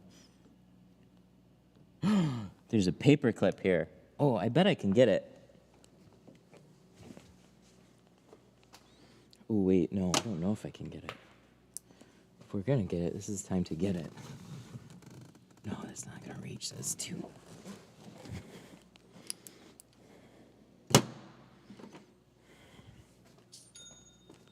What do you think? Oh, it's bugging me. There will forever be a paperclip down there. How are you supposed to get a paperclip out of here? I just saw it. It's like right up on the foam. I don't think I got anything that's gonna be able to grab that though. I need one of those little slim, if you have like a little magnet, it would sneak past. But now that we're tinting it.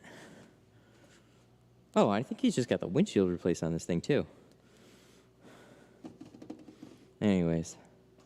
What type of microfibers? So I get the yellow packs from Costco. They have, I forget the size of the packs. But every time we're at Costco, not every time, we're at Costco way more than that. But here and there at Costco, I'll just pick up a couple packs of them and just stockpile them, essentially. So I still use all of them. You're telling me you don't like it? No, not at all.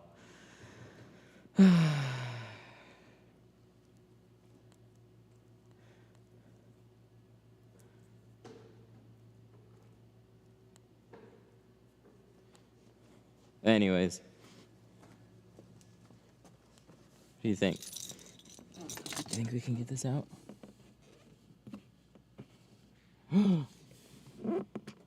Oh, it's right there. Hang on. I need this.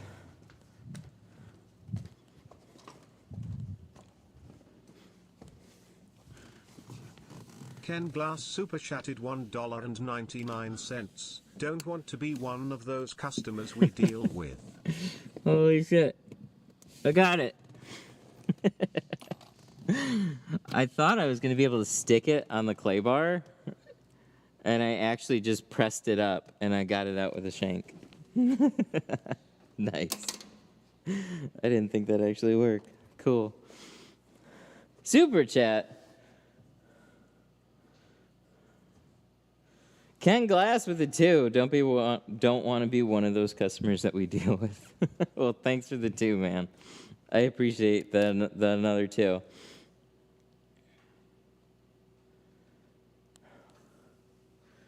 Blue ones from Costco.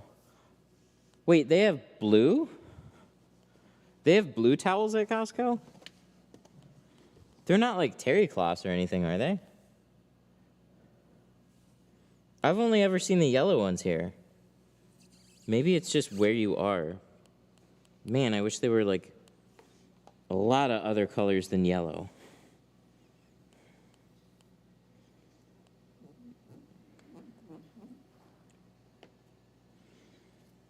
Blue would be great, though. Same as the yellow? Oh, damn. I don't think they have those here. Not at any of the ones around here. I'm going to have to look a little more. But that would be great if they did. I'd change colors, absolutely. They're always sold out on blue. Oh. I wonder why.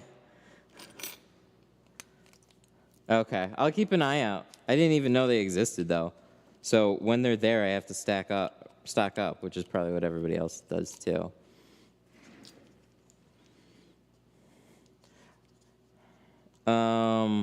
Nanoscale cleaning cloths are awesome. Nanoscale. We got more nano stuff.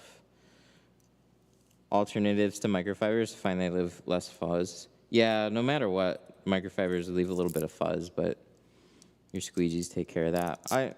I'll look those up. I might know what you're talking about, though, but I've never heard them called that. Why can't GeoShield sell 70% C2? Oh, that gets back into film discussions. So when you're doing carbon, you might as well, so you notice that you don't have 70% in carbon and you don't have 70% in dyed films. You only see it in ceramic because you're pretty much just putting clear UV film on the glass. And so it just, one, I don't think it sells very well at all. So that's one reason they don't stock it. And that's the only benefit to it is you can't put basically any carbon in it at that point. So it's the point of it being 70% carbon doesn't matter. It's not going to block out more heat. So if you go with a 35% carbon, it's going to block out less heat than going with a 5%. So I say 50% because most people end up going with the 20% range. But there's a little bit of variance there.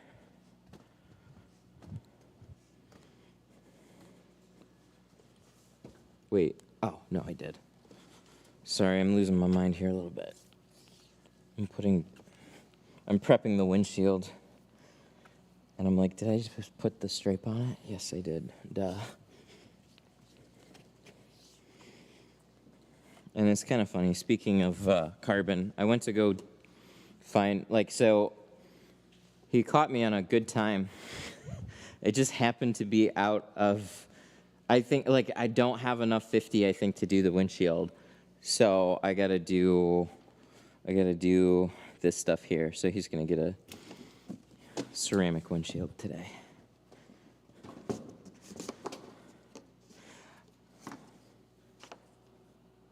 I'm surprised you haven't found green towels that match your color scheme. Yeah, I haven't really looked much. But towels are one of those things where you always have to buy a bunch of different ones till you get really good quality ones or what you're looking for. I'm just gonna wait a second for this to finally look dry. Yeah, there's a couple of spots. I'll just wait a couple seconds for that to dry. But the yeah, I haven't looked very much for green ones.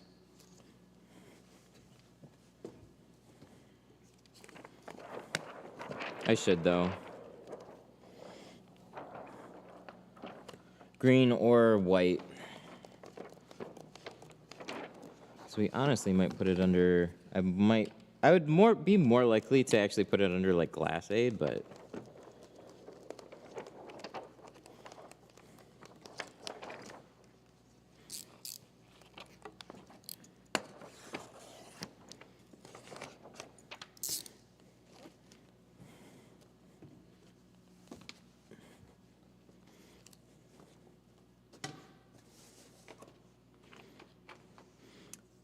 what do you charge on a truck like this one to remove tint? So tint removal is all labor. So it's 100% up to you on what you want to charge for that. When I worked for other shops, they'd generally be around $160 for everything but the windshield. And then think a little over 200 if they were also removing a windshield. But for me, removal is going to take me the amount of time it takes to do like 1.5 cars essentially. So I usually only charge like $250 for it. It's just one of those things where most people even hear that and they're just like, I'm good, thanks. But as far as retinting it in carbon, I'm $350 without the windshield, and then it's $550 with the windshield.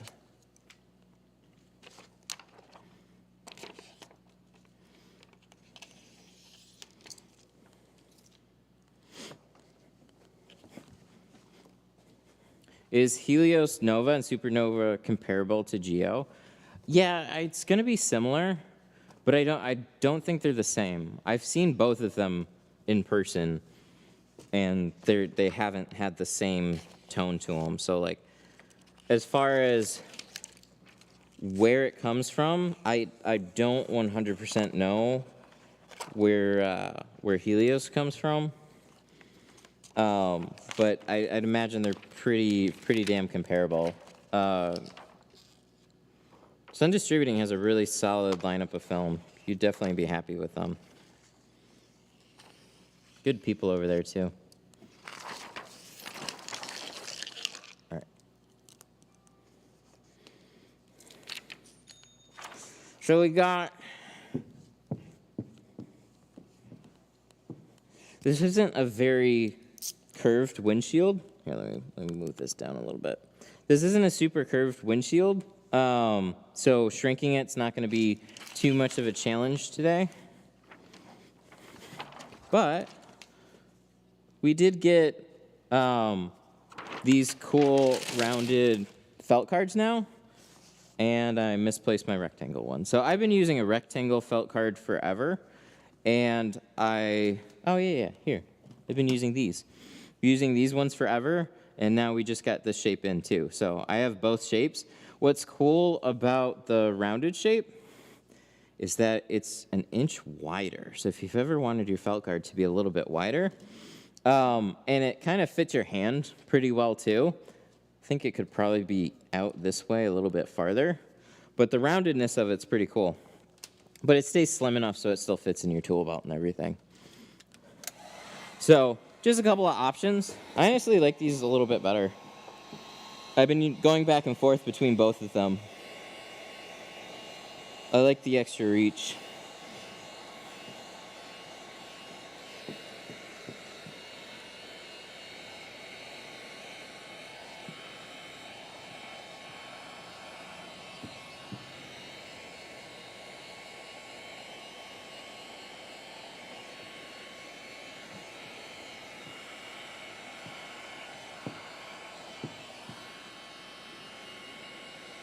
But yeah, it's kind of like squeegee blade choice though. Both of them are really good. It's just kind of personal preference.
No. This rail here, I thought it'd be really good for this, but then it like falls over sometimes. Stay. Just ordered a roll of C2 from you. Thank you. I appreciate that. Hope you like it. What's your stance on washing microfibers and reusing? Oh, 100% do it. You have to. Like, it'd be really expensive if you just keep throwing all your microfibers away. We're not ceramic coating or anything. So when you wash them, just don't use heat. You can use like lukewarm water or whatever, like warm-ish water. You just don't want to use hot water. And then same thing for the dryer. And don't use dryer sheets with them either. Dryer sheets are pretty waxy, so that waxiness coats all the fibers on the microfiber, and they don't work very well anymore. But if you just like kind of air dry them or light heat, it takes a little longer. But then they're like just as fluffy as they were before. And we're using like, you know, we're wiping dirt, but we're also using lots of soapy water. So it's not like we're getting lots of like oils and grease on them. Like nasty mechanic oils and grease and stuff like that. So yeah, you're totally fine. Somebody asked earlier, I kind of got distracted about like dirty microfibers scratching tint. Yeah, if you just like go and wipe off the window and it's full of sand, and then you wipe the inside of the glass with the same towel, you're just smearing like that grittiness all over your tint. So you're gonna want to just at least be conscious of that. You know, just like if I take like the tri-edge and I swipe it in the seal, and then it starts getting really roughed up, inevitably it's gonna scratch my film. Stuff wears out. So you just don't want to like have some that you use for the inside and then have some that you use for the outside, and then make sure you just wash them occasionally. I could make 5 microfibers go a long way in the course of a day and in the course of a week when I was mobile. But still, I was basically taking them over to this tub, rinsing them out, and then letting them hang dry overnight.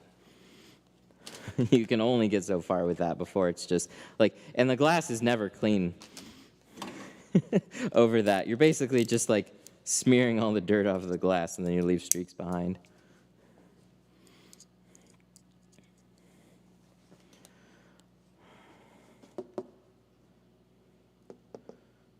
You liking the new felt card better? Yeah, I do. I think it's a nice change. So there's a couple differences. It's an inch wider, but it's also, and I might end up doing it with these felt cards. So I'm working with another company right now. So these are actually manufactured in the Detroit area, which is super cool. But I should put a picture of this. But the rounded ones, they're a little bit thicker. So I think it's like a ½ inch versus like 3/8, something like that. So it helps keep this a little bit more rigid. So we might end up making these ones a little bit thicker. I'm just always conscious about like how much tool space anything takes up. So I ordered the same size, and then we made these ones a little bit thicker to keep them rigid. But I might change up those other ones. They're both really good though.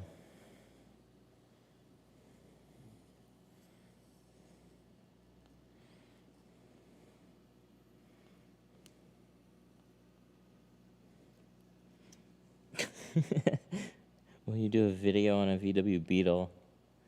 I'd be happy to just tint the Beetle.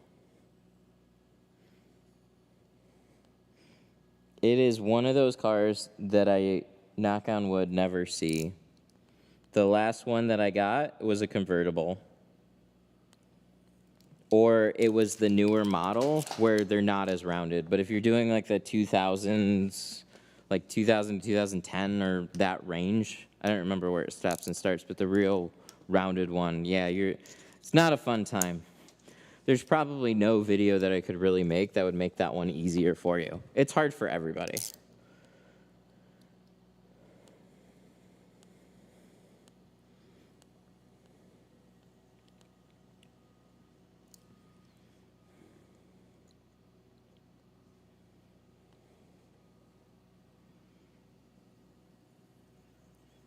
And there'll be cars like that and classic cars that, I don't know. It's up to you as a business if you want to do them. Some things it just, they're so out of the norm and difficult that what you have to charge for them to make sense, or what you should charge, because if you're just like, oh, I'm just going to charge $100 more for something like that, and you're going to spend 3-4 hours and waste a bunch of pieces of film, like, was it worth it? No. At the end, it's just a challenge for you then. And you just do it because you want to then do it. But that's kind of how I feel about quite a few classic cars. It's like there's just things that I would only have pop up. Like, I hardly ever get asked about classic cars. All my clients are like newer within the last 10 years. I hardly ever see like old stuff anymore.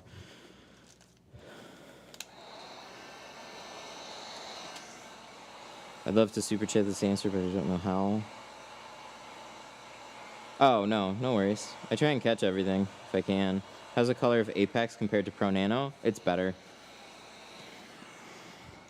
It's better in the 35% shade.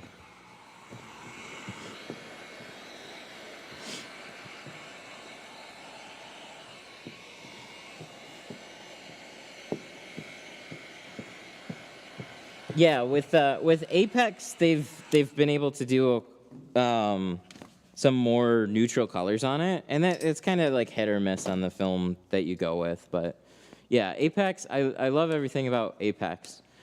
It was just that windshield issue. I don't want to get too far into it again, but when you put it on the windshield and then it starts curling back on the edges, it's not a bad film. It's trying to figure out what the hell is going on with this, because it's got the same adhesive system as C2 does. It just starts to roll off the glass, and I've never had C2 ever do that. So it's really weird. Never had any of their other films do that. But Carbon Plus, Apex, yeah. Something about it being ceramic. I have I have another theory, but I gotta talk to him about it. Do you make good money tinting? Yeah. Yeah, if you stay busy. Window tinting is a really good skill and can make a really, really good business if it's done right. Like, very quickly, there's people that would just do, like, cars for friends and family, and they'd be like, whoa, I made more money in tinting one car than I did in a day. But then when you want to find a location, things obviously get more expensive, and then it's like, oh, I made money off of some friends and family, now I need to make it off of other clients. So when you start treating it professionally, it's like there's shops that have been around and doing it for a very long time, and you're butting into everybody's market.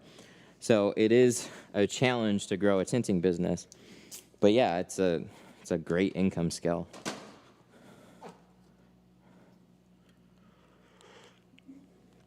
And as you can see, it can be pretty chill too. Most shops aren't going to be this quiet though. Most shops are going to be a little hectic. They're doing other things. Phones ringing, people yelling, air compressors going, people screaming. They're going to be dirty. They're going to be loud. And then we pull this out. Oh, is it on the back side? Oh no, it's on that top side. Well, that was nice of them. So we gotta tuck in a towel.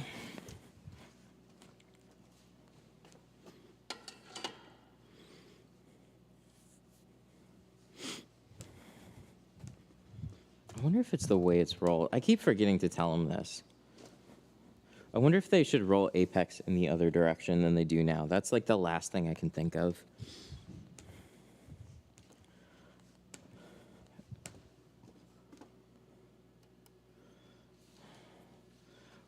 What do you do if the film doesn't stick good on windshield matrix? You just leave it alone.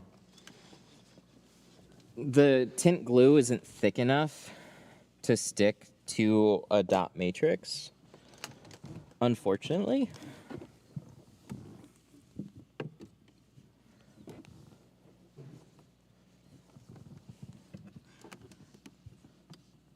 So there's a couple little tricks out there, like if you bake it out in the sun and then you wait for it to dry out and then you push it down, it'll stick better. But there's basically nothing that you're going to be able to do short of sanding the dots down flush with the glass that'll make it seamless. So look at basically any car out there, you're going to see, you know, stuff that doesn't have privacy glass on it. You're going to see a border. So cars, coupes, or sedans and coupes, and windshields, because windshields often have the dot matrix laying right on top, so the film layers over it, but I can feel these dots. If on the back window, actually a good example here, back window, there's privacy glass here, and funny enough, there's no dots, but there still is an edge here. This ceramic sticks up off of the glass, so you would see a little white line around the whole thing, but there's privacy glass there, so you're not going to see that on the rear. But if it was a car, you would 100% see it. It's just how it is. The thicker that they make the glue, other things can happen, so the film would not appear as clean and clear. Like, it's not necessarily that they can't make a clear glue. It's that they are very conscious about how thick the glue layer is, because when you put tint over the back glass, over the windshield, it might then appear distorted.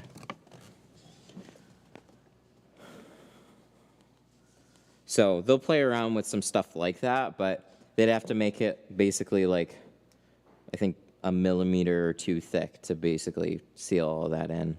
It's probably too much. Might be a fun experiment, though. I've never seen it. Where did you get those carts? These ones were actually Harbor Freight. They're like $120 each. They're pretty awesome. I just am not a super clean person. So, like I said when I got them, if I was really careful on the way that I use them, they help keep everything really efficient, because they're kind of for add-ons.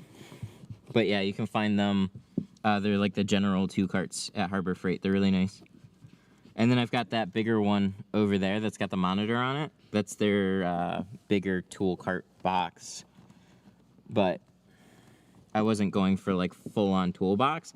My idea was to roll that one around, but then I put a monitor on it. And now it's very like not mobile. But the carts, I can wheel those back and forth. And then I put little magnets for like the heat gun holders. And then some other accessories that they had for it.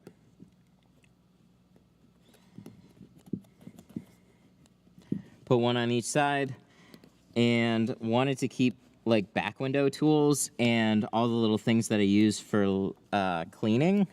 Basically anything that I don't have in my belt that I wander around the car looking for it, I want to put on these carts. So like the rags, like clean and dirty rags, all the back window stuff goes in the drawer, and then everything else, like, you know, like this thing. Oh, there goes my monitor again. It's been doing that lately. I don't know why.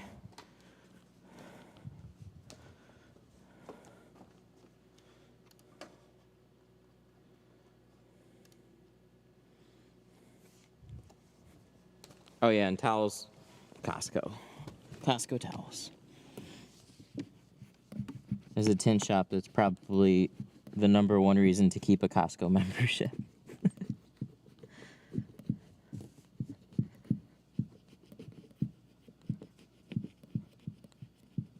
don't even know if this part's worth doing, but we're gonna do it.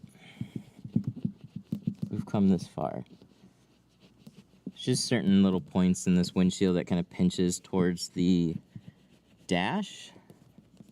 So I'm going to sneak this silk shield in there.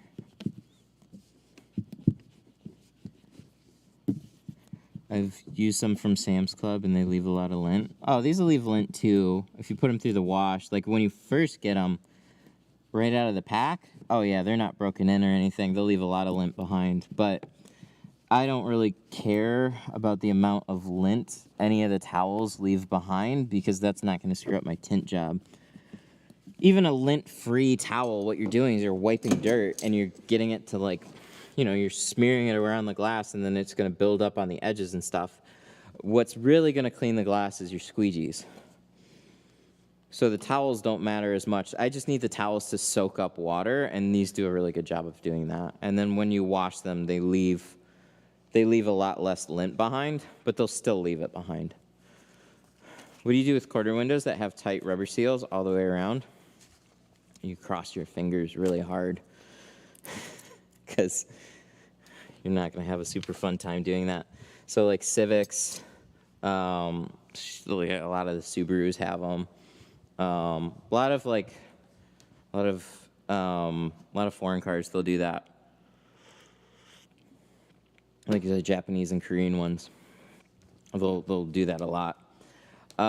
You cut the window tint, basically be the same size, and you have an extra soapy bottle. Flush it out as good as you can, and you might have to tint it a couple times to get a good result. I've had to tint some like 4 or 5 times to get a really good result. There was a nifty little trick though that I saw. If you take a 10 gauge, no wait, I don't know the gauge, but I think it was like a 10. If you take like a 10 or 16 gauge wire, you cut it to size and you kind of push it up with a stick and bury it in the seal. It'll hold the seal back far enough, and then it's much easier to slide tint back there. The downside is that you leave a wire in there because you don't have a good way of getting the wire back out. But that was like, ooh, that's kind of helpful. I wonder if you could like leave the copper wire behind, kind of dry up the tint, and then you could pull the wire back out. Kind of like you could do with a soak shield, right? So I tuck the soak shield in, and I got these extra side points, and I can pull the rope back out because I wouldn't want to leave this. I feel the same way about the wire.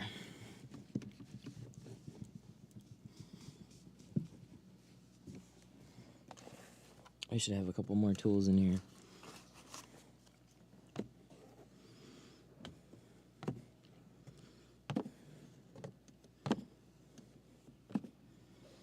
Would you cut some of the type rubber? No, not on. There's only like 1 or 2 quarter windows that I can think of where you could slim it up a little bit. So if it was like a Jetta, no, not a Jetta. The older Golfs, they had ones that you could slim up. So if it was like a hard piece of rubber on the window, then yeah, you could basically groove out a little channel. But if you're talking like a Honda Accord one, the problem is as soon as you cut it, it's going to be super wavy because you can't keep a nice straight cut in most cases. Like you could try it, but the rubber basically has like a mushiness to it. It's not solid rubber. It's like a gasket that kind of like curves around. So it'll flex and move while you're trying to cut it. And it'll probably look way worse. The good news is that you're tinting it, so you might never see it again. I mean, maybe if it's anything lighter than a 5%, you'd probably see. What do you do with the quarter windows? Oh, no, I answered that one.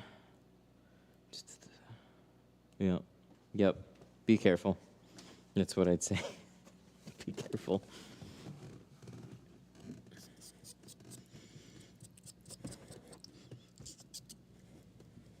So you guys know that they're released a GoPro 11, and I actually have not bought it. I don't have a good reason to because it's the same sensor. They just made it taller. I was a little sad. I was like, ooh, GoPro announcement. This is my time. Damn, it's the same.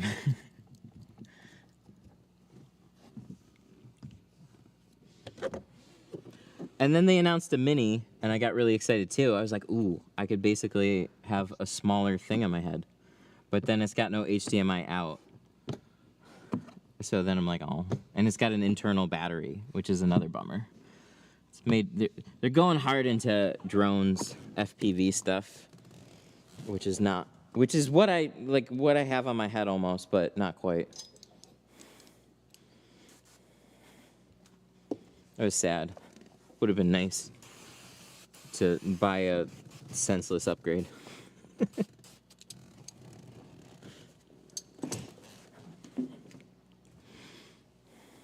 Good news is I'm fixing my internet, though. Oh my god. Yep, that's why we need a smaller one.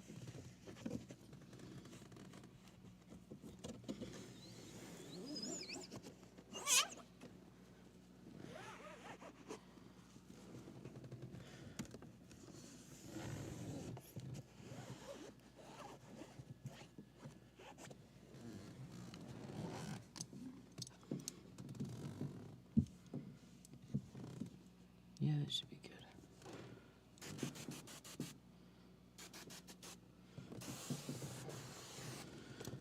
Alrighty. Should be one more squeegee, and then we're good to go.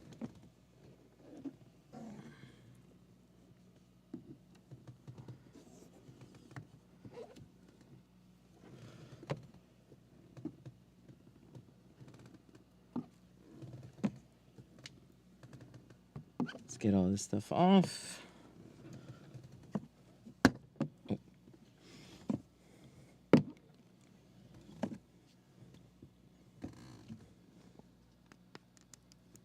I never know where to put this.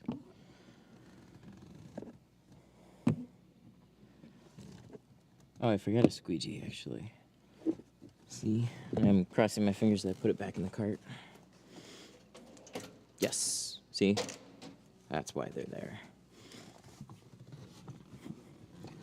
Gotta get this bottom edge.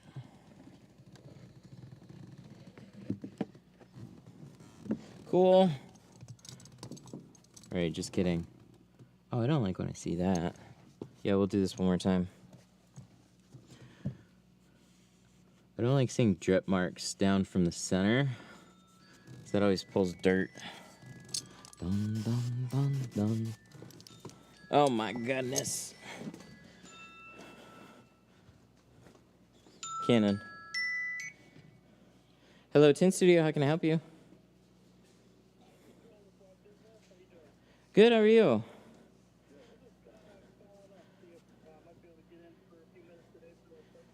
Yeah, that'll be totally fine.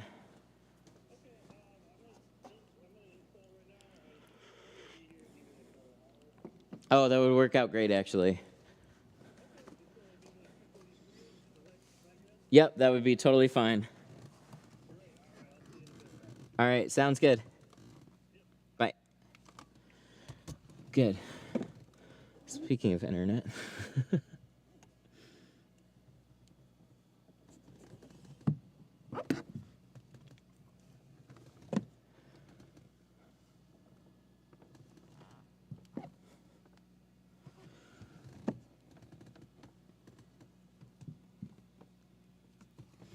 Yeah, so I mean, I'm sure you guys know, I've had issues with internet ever since I moved in here. And Comcast can't fix it. It's just part of being, I guess, a shared broadband line, but it doesn't really matter for most people. Download speeds are fine, and those can fluctuate. That's fine. What can't fluctuate and was slower is upload speed. So when I go to live stream, sometimes it's fine, and then sometimes it stutters. And I've had to basically cap my upload speed quite a few times, including this time. Because as the weather changes, they tell me they have to tweak the lines a little bit. I don't really know what that means, but they have to tweak them. So it gets warm, it gets cold, weather's changing all the time. So hopefully I'll get it fixed here soon. Is this new tint or being retinted? No, it's new tint. Because mine came tinted. Oh, it's only gonna come tinted. Actually, that's not true anymore. It's gonna come tinted out of the factory if you're more in like a southern state. So some are pre-outfitted with window tint, but it'll be aftermarket. but they will factory tint, or it's privacy glass. So it's just colored glass on the rear.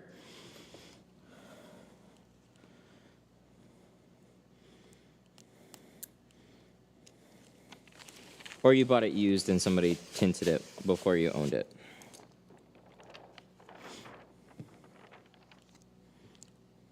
But yeah, in most cases, at least anything around here, when somebody buys it at a dealership, it's never pre-tinted, so I get used to not seeing that.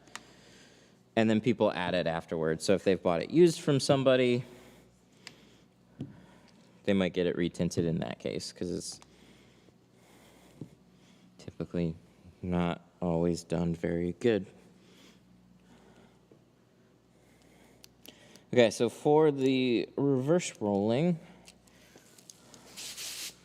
I think I kind of figured out, I don't want to like jinx myself today, but I've had a real consistent run of reverse rolling.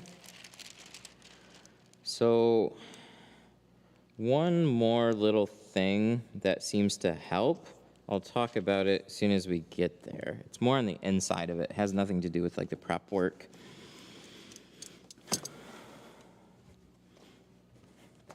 But every once in a while, I'll have like random area with a few speckles or something. Oh my goodness. Are you here?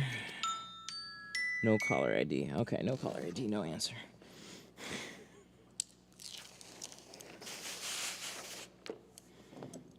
Is that why you haven't been streaming? No, it's been a mix. It's been slower, and I've been really focused on the store, actually. There's been quite a few little things that I've learned. So finding distributor sources for certain products that I'm going to be adding. That was like one big thing. And two is also making the store more of a how to tint resource and kind of explaining every tool that's on there. I mean, this channel is a good way of explaining every tool that's on there, but like there's so many people that don't catch a lot of it. They skip in and out. They see certain things being used. But everything on that site's got a purpose of what I do.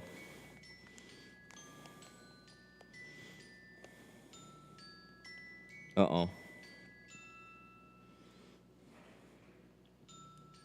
So I'm working on setting that site up better to explain everything, and then adding quite a few videos to it.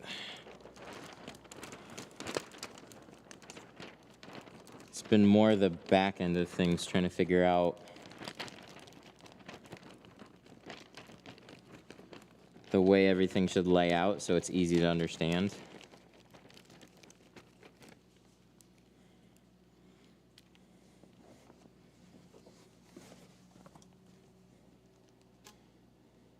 Because I think it got a little messy and there's some different things I want to do with it.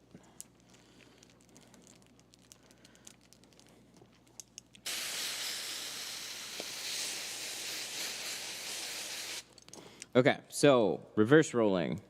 What we're going to do slightly differently here, we haven't really done anything different. Like, you keep your hands from touching the roll portion. But we're going to get this in place here. Avoid touching all the paneling and stuff like that. I'm going to cross my fingers so that this goes well. But I think one main rule is try and keep the roll from touching the windshield as you're unrolling it. So I would often put the whole thing on the windshield as I'm rolling it onto the windshield. But instead what I'm doing now is I'm kind of holding it back a little bit as I get it up on the glass. Peel this liner back, you'll notice the film roll still hasn't touched the glass yet. So you could respray it, you can do that, but just keep the roll back you still got to try and tuck it down reasonably far so it all unrolls onto the glass as you're unrolling it, and that part's okay. But all this stuff up here, I'm just trying to keep the roll off of the glass. And I don't really know how to explain this, and I could just be blabbing on for no good reason right now, because this could ultimately fail on this one of all windshields. But I've had a real good consistent streak of windshields, and I just happened by this comment a while ago on the groups, and I didn't even think much of it, but I was just like, when I was working on a windshield, I swear I heard somebody, or I saw somebody mention this. He said, keep the roll off of the windshield when you're unrolling it, and that'll help out a bunch. Wish I could find the comment. You should add a tint keg. The sprayer is one of the difficult things. It's actually one of the most difficult things because they're big.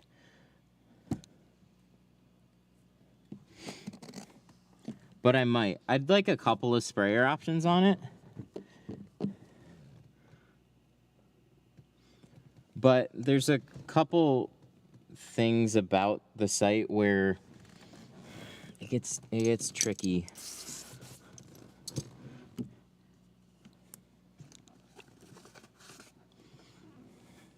So one of the things is I want to still be able to offer free shipping over a certain price point, and I think with a bigger item like a sprayer, that might change. So the issue would be if somebody ordered pretty much just a sprayer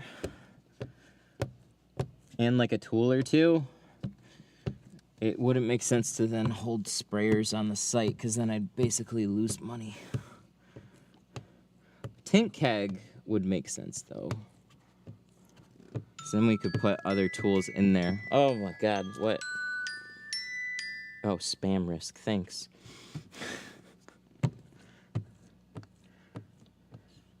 What percent's the windshield? We're doing 50.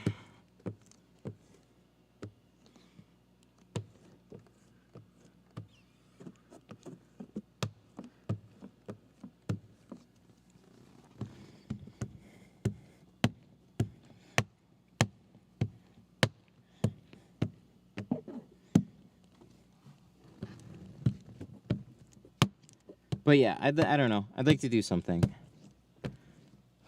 My friend's shop burned down, and Tinters for a Cause is helping out.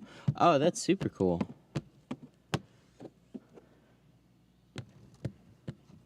I mean, sorry, that might have come out wrong. That really sucks, but at the same time, that's super cool. Yeah, Tinters for a Cause. That's really cool what they're doing.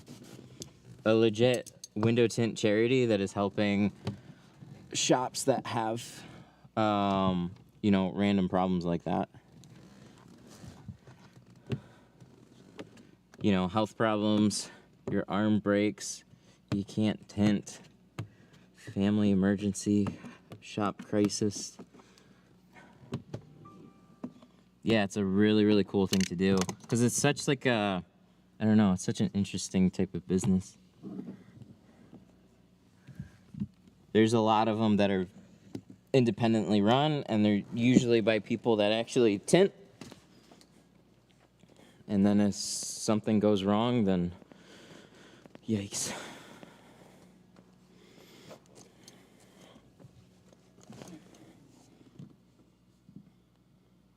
Yay, good.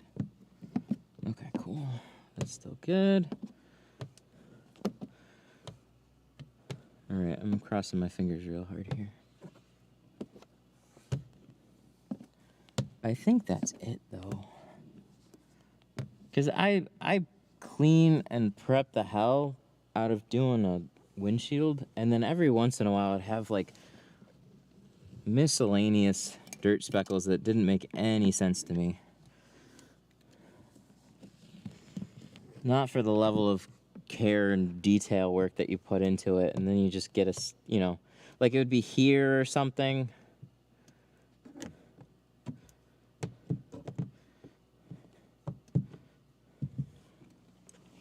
I don't see how people would drive with a tinted windshield at night. I had to roll the windows down when it was 35%. 35%, if it's, I don't know. I don't know what film that you had, but 35% should be okay, but you got to have really bright headlights. So like on most newer vehicles, it's totally fine for that. The headlights got like stupid, crazy bright. If it's an older car with like yellowy headlights, no, it's not going to be enough. But 50% is real easy to see out of, and 70% is damn near clear.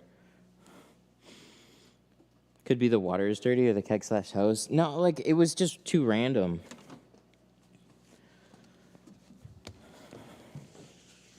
I mean, it's possible.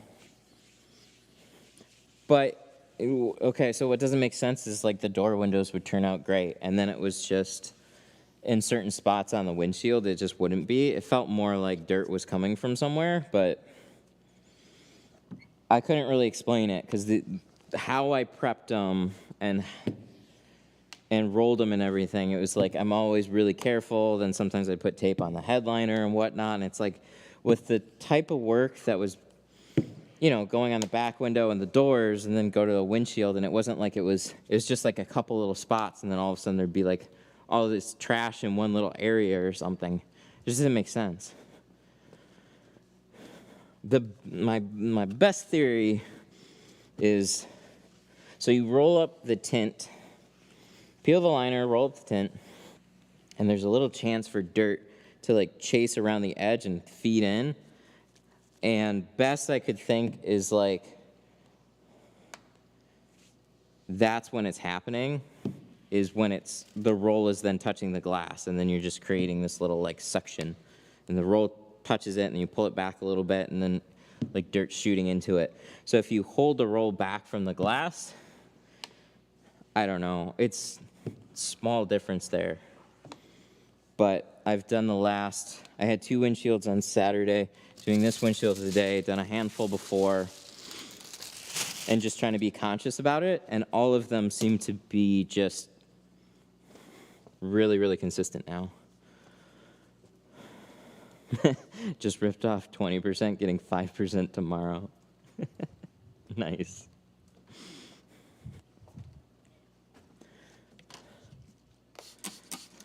Think you'd be getting swimmers in the tank? Because the windshield's the last thing that you're tinting? I don't know. I don't tend to blame the water for any problem. Like, dirty water is for, like, you'll have consistently random problems. So, like, I had, best I can figure is dirt in the tank, and we had to redo the passenger front window, like, 3 times. I think we might have had to do another one. But that one I could pretty much sum up as the water.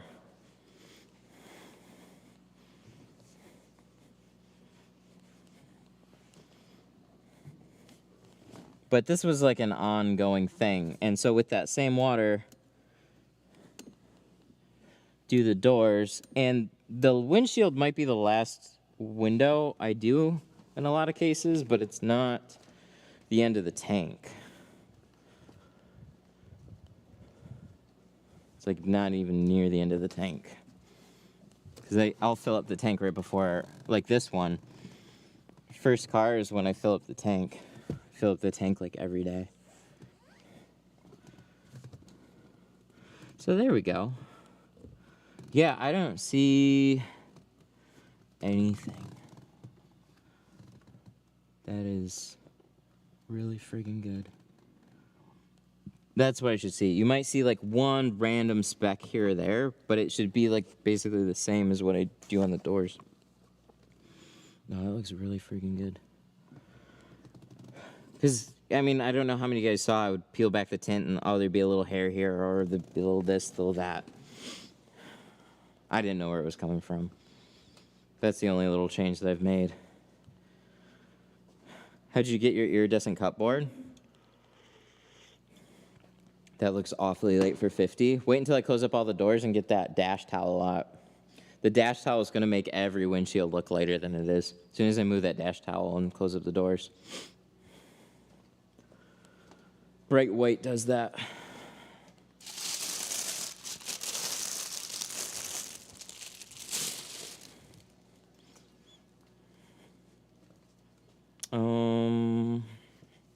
Yeah, so the iridescence on the board over there, I just bought an iridescent film off of Amazon, actually. And then, so the first layer is iridescent, and then the layer behind it is frost. I was just playing around with a couple of different films, so there's 2 films on there right now.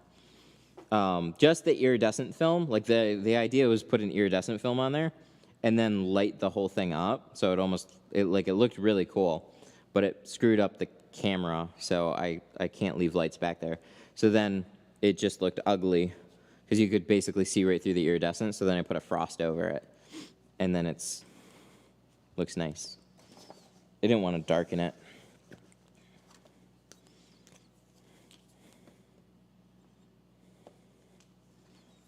All right, so we got windshield. So last thing is going to be this back window here.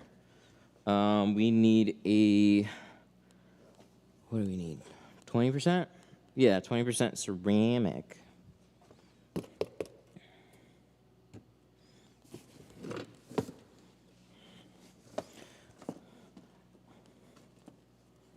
I did a Lexus RX 350 windshield and XPEL XR70. 2 hours later, the client sent a picture of it peeling off the edge of the entire windshield. Never before. Any ideas why?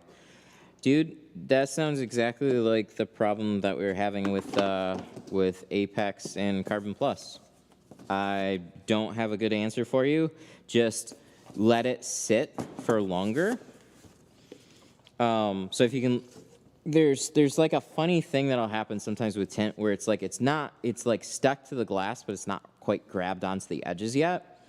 And if you pull it outside on a warm day, sometimes it'll start to roll off the glass.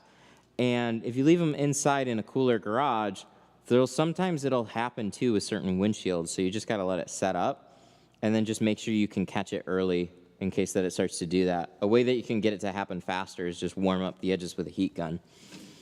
But yeah, like my whole group was talking about stuff like that with a handful of different films. Oh, what the heck? Remember that spider? Holy shit, it's here. Get the fuck out of my machine. It's back. Good God. All right, where's 30? Oh, shit. Oh, shit. No. There we go. Oh, I gotta rearrange these rollers. I forgot about this part.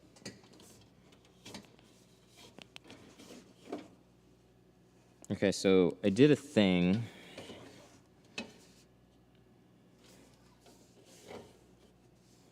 And the thing works well.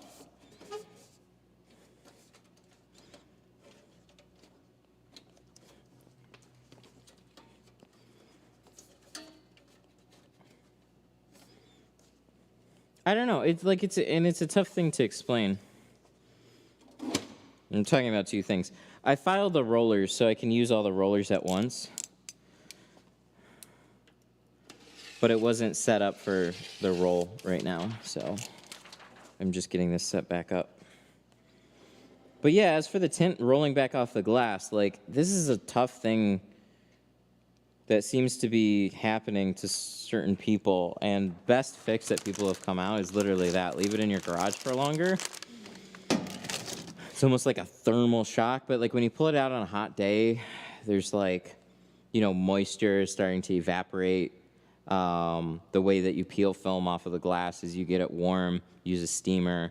So you're almost creating that environment for it when it's fresh.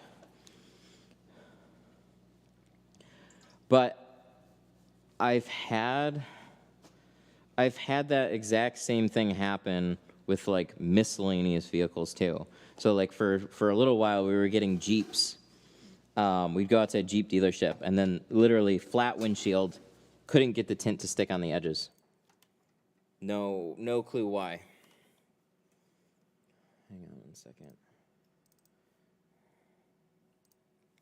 So Yeah, the best thing that you can do is just try to do a couple things to ensure that it's not going to roll off the glass. Warm up all the edges, make sure everything's locked down. Just be extra careful for a little bit.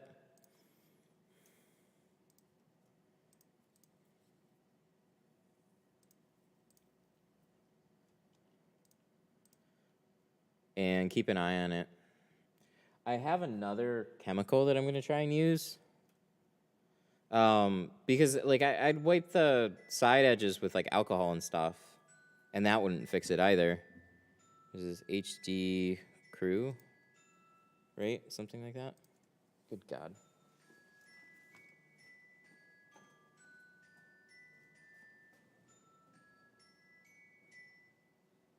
Hello. Good, how are you?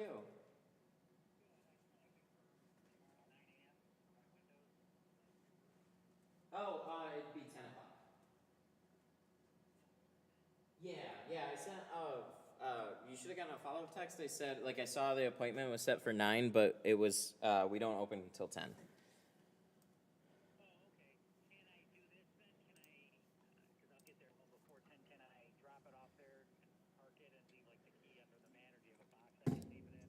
Yeah, you could do that. That would be totally fine. If you want to just leave it in the back, so it's located around the back corner of the building. I try and get here maybe like, I'll usually be here like 20 minutes before 10. So if you're like within that window, I'll still catch you. I always like to go over film and shades though when you're here. But yeah, we can work things out over the phone if you need to.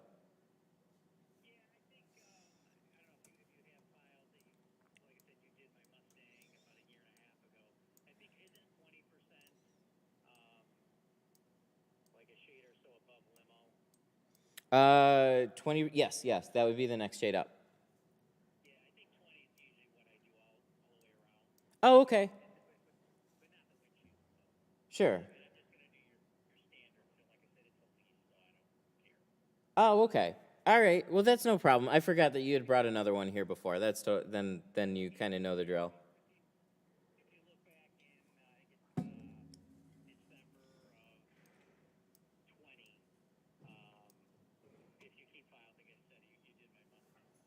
Okay.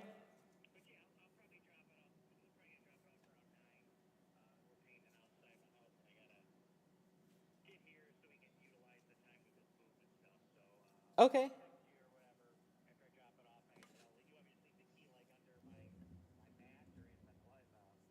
Yeah, wherever you want to do it, you can just text me where you leave the key. That'd be totally fine, and then I'll just yeah, I'll let you know as soon as I get it.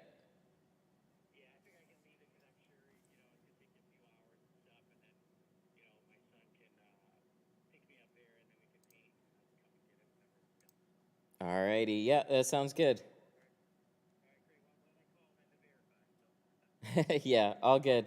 Alrighty, well, I will see you tomorrow. All right, you too. Bye. Good deal. Okay, so plotter, as you can see, the 2500 has a shorter back window. So this should fit totally fine, and that is on a 36-inch roll too, which is great. So if I click cut now, I shouldn't have any issues. I'd like to kind of look at things before I do, but hey, why not? Let's go for broke.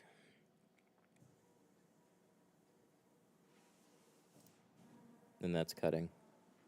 So let me run over there. I gotta get up.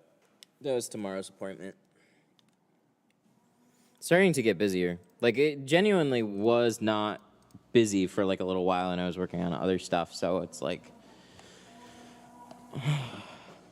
I did have a handful of cars that I could have streamed, but then I was working on the other stuff, and then we were also shooting like some Facebook videos and stuff, which was kind of cool too. So I have unfortunately ignored the channel for a little bit. Where's my knife? Did it fall?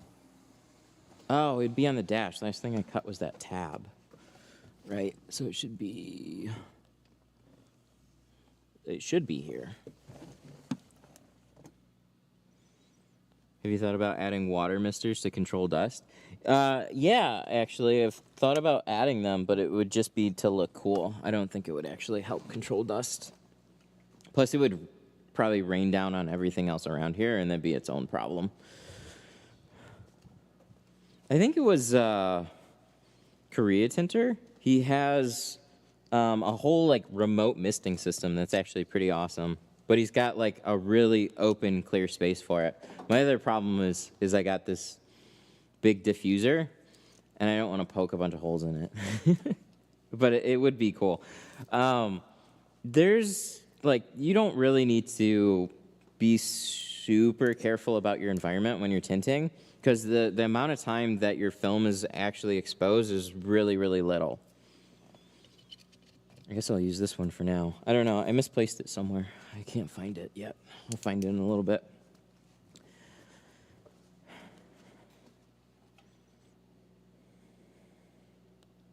Push this button, push this one. Yeah, so you don't need to worry about your environment all that much unless you have like ceiling fans that are going. If you leave the garage door open and you have like a cross breeze that constantly kicks wind up and starts blowing your tint off the car, that's a problem. But for the most part, if you keep like the doors shut, there's actually very little environment problems, or very few.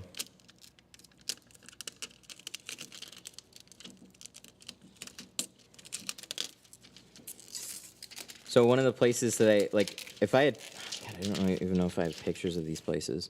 I used to tint in some pretty bad looking spots, and, you know, I felt like the work turned out good. I'm sure there were some issues here or there that you know, wasn't as clean as what I thought it was at the time. I don't know. But, I mean, it definitely worked for the business. So there was, I would literally be in the bay where they made speaker boxes at the audio shop that I tinted for. And alongside both the doors, you had metal cages. So probably the inside edge of this green. Yeah, that's pretty safe to say. This was the width of the bay. Full-size truck would knock against the metal cages. So you couldn't even open both doors all the way. So I'd often have to put a little rag there and make sure like the door didn't swing open into the cages and stuff like that. And I made a lot of money out of tinting for places like that. The most I could hope for in terms of working like with the employees is like, hey, you know, on a windy day, I need you to leave the garage door shut, and that really sucks for you because you're stuffed yourself in a car and it's really hot. That would sometimes work out and sometimes not. Depends on who you're working with. And then the other thing is like, yeah, ceiling fans are for sure a no-no. So like if you can't shut off the ceiling fan in my bay, then you got to shut off the ceiling fans in every bay because they're usually controlled by like one switch. But yeah, not super fun.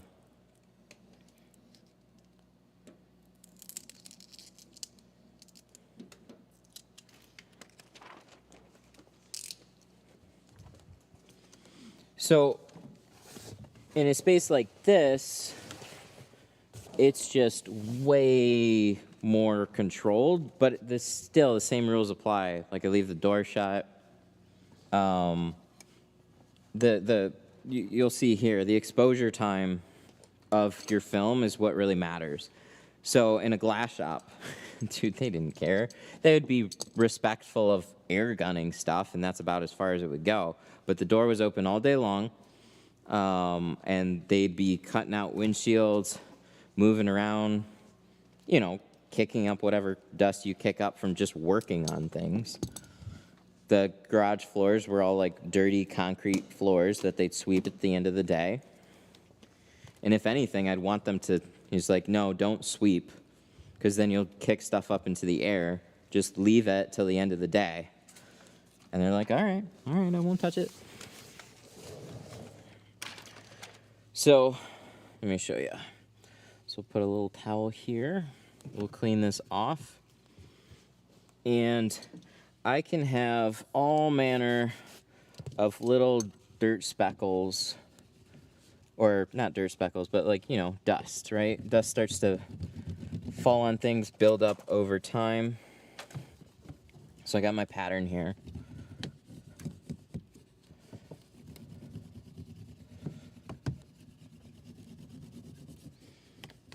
So like if you're painting a car, or you're doing like paint protection film and stuff like that, like that matters a little bit more.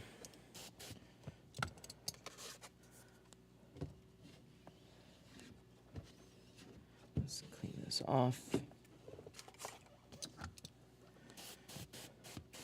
But like, let's say you painted a car. While it's drying, it's in a booth trying to manage dust. When I'm tinting, I can have all the dust in the world settle on certain things, like it doesn't matter.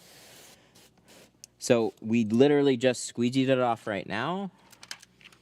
So start counting, and then peel this, spray it, still exposed, and then now it's getting closer and closer. There's less chance dust falls on that thing, and then boom, it's completely on the glass. There's no more dust that can then feed in from somewhere other than side edges. So if I lift this up, that's the way dirt's gonna get back on it. So in that amount of time, if you've managed to get one little piece of airborne dust to hit it, then yeah, that'll be forever stuck in that piece of film and you have to redo it. But there's very little, in most cases, in most environment, that's ever going to hit it. Unless you can, like, physically see lots of dirt or lots of dust floating in the air, it's really a non-issue. Which is nice, because you can tint. That opens up possibilities on environments that you can tint for.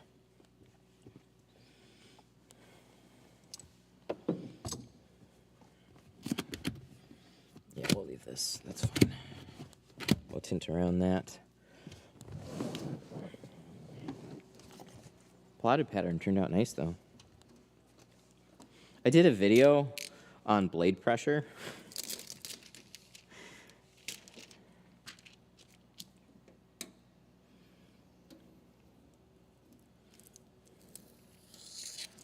Your red dot fell on the passenger side floorboard or center console. Ooh, did it? I still haven't found it yet. Passenger side floorboard or center console.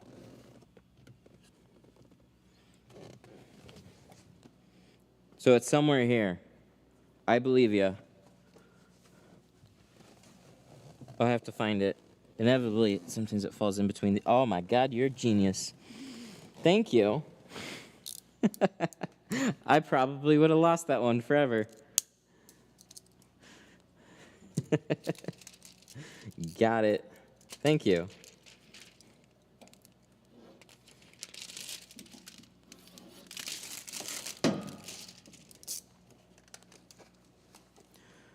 A lot of dust comes from seats, also jumping into a windshield, pops up a bunch of dust, doors slamming. Yeah.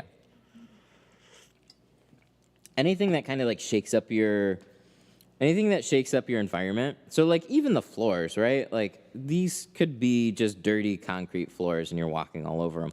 Like it's mostly fine.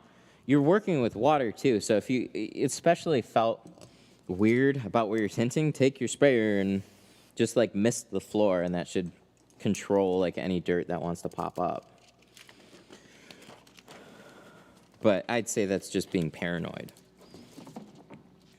No, most of the problems you can just blame on your own techniques, and it's just like, oh, I just got to work on this and do this better. And like it's hard to always say that and do that, because like, I cleaned this thing 50 times, this should be clean. Well, every time that you go to tint something, it's kind of just, you're doing what you can, and then you're crossing your fingers that everything works out well. Like every time. You can have like I swear, you can have like the most perfect of techniques, and then you just like, oh, something got in my tint. I don't know how it happened, but it just did.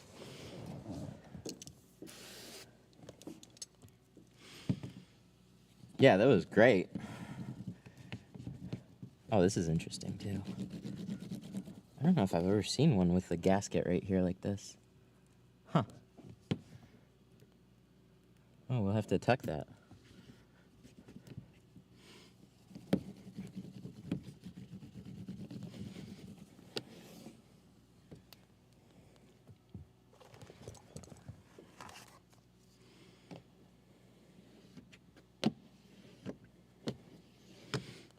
But yeah, window tint's not very, like there's always just this like luck factor with it. And that really sucks. When you're working on like electronics, it's just like if you do it right, it works. If you do it wrong, you can go back, rewire something, change it. As long as the magical smoke didn't leave what you're working on, then you're typically good to keep on rewiring it or changing something up. Like, oh, I messed up that starter, or I didn't have this wire hooked up, or I didn't program this right. Like, generally, everything's really straightforward. With window tint, you can do everything to the best of your ability and correct and still put out a bad job. And that really sucks. That's why people get frustrated with it. That's why there's not as many window tinters. Just one of those like hard to learn, frustrating skills that like the more you do it, the more consistent things are going to be for you. But you always have those days and those cars that just like completely suck and drive you crazy.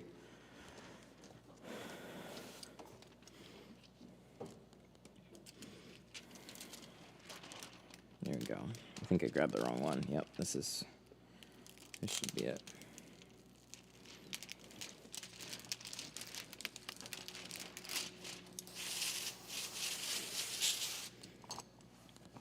Clay bar is really good for like scrubbing. So essentially I look at a clay bar like I look at like a scrub pad. There's nothing quite like it for getting the surface of the defrosters clean, and it also mushes up so it fits into like little grooves and stuff really, really well. And they use it in like detailing for like your paint and stuff. So really, really good cleaning tool, but it doesn't like remove it off of the surface necessarily, like everything off of the surface. So on the defrosters, yes. On certain things though, it's like on top edges, I'll still wipe that off with a towel because what it does is like scrubs out the top edge really well for me. But you could again interchange that with like a scrubby pad or something. But I've found there's nothing quite like it for back windows. So I'll still use it on some other things, but mostly for back window defroster lines.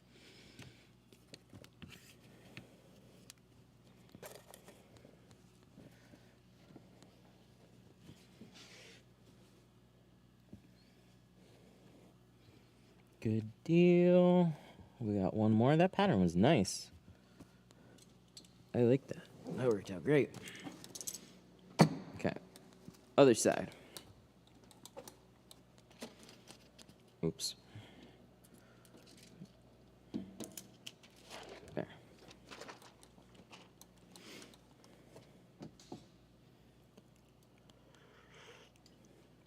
Oh, and is a clay bar worth it? I mean, yeah, I think so.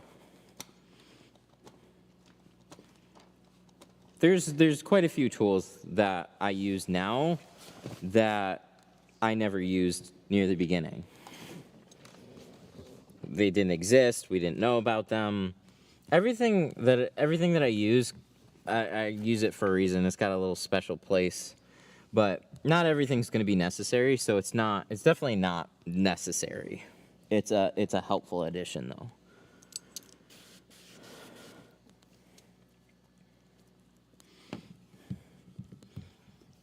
Oh, the gasket's on both sides. Weird. So like you'll notice it's getting gray, so it started out really white and then it's getting gray. It's almost like silly putty on ink.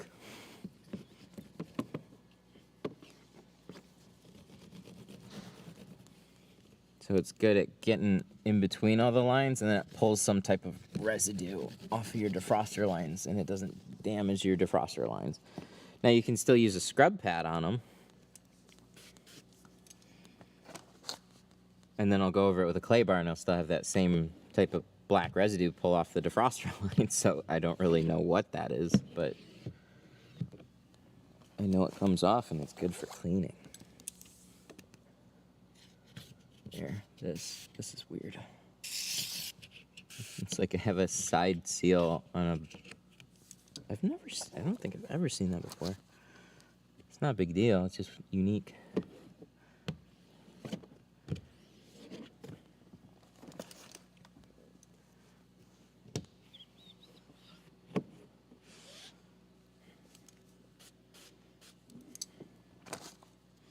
right, one more time. Look at our pattern. Where did I put my pattern? Is it over on the board? No, it's right here. Okay. I'm smart. Don't have to walk very far for that. Yeah, so again, exposure time. Who's walking in the background? Oh, it's Jack. He does all the orders.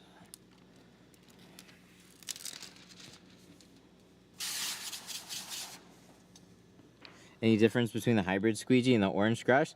Yeah, they are completely different materials. If you haven't checked out the hybrid, it's definitely worth checking out. And they don't even like, I know this is a harder thing to sell.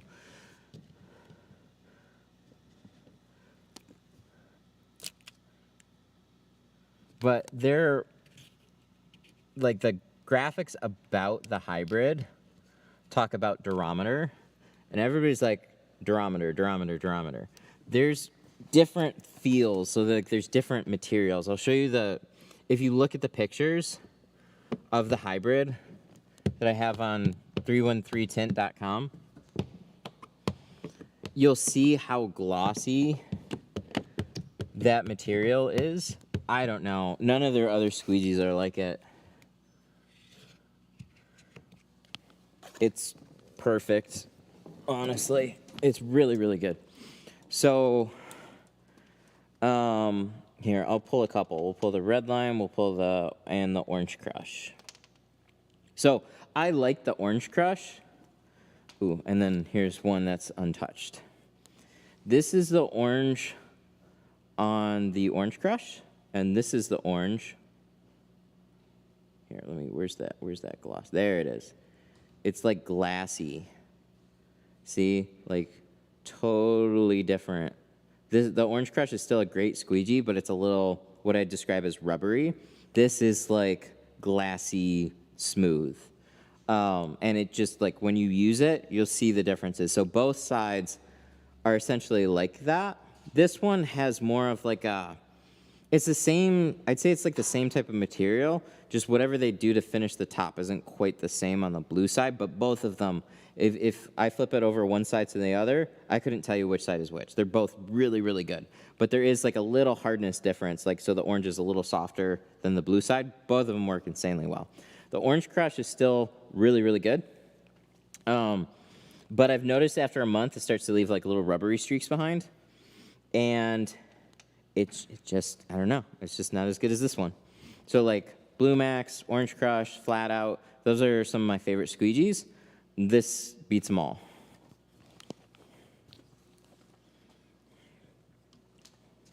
Have you seen Gasket Pro Tools? Yeah, I've just never, I've seen one of them in person, but a little history there too. But I don't know, maybe I'll check them out someday. Yeah, there's a lot of people that like the Sledgehammer and like the Dehydra.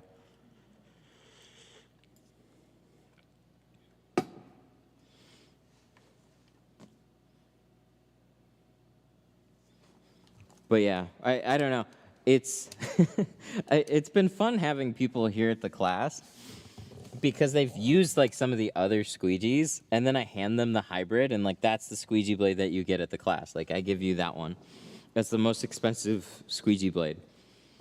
And then they touch it and they're like, oh, I see what you mean now. It's like, yeah, it's just different. So you can talk about durometer, and that plays a factor, but also whatever your, like, whatever the feel of the material is, that really impacts what you're working with. And since you're using it on everything, like, yeah, it's a solid blade. It holds up pretty well to edges too. So eventually, just like any other squeegee blade, it'll start to leave little streaks behind and stuff. I mean, that just goes, I've mostly found out that's from like using it to kind of clean. So I'll scrape the top over a top edge and you'll have sharper top edges, and that'll start to wear a little line into your squeegee blade, and then it'll leave little drag marks.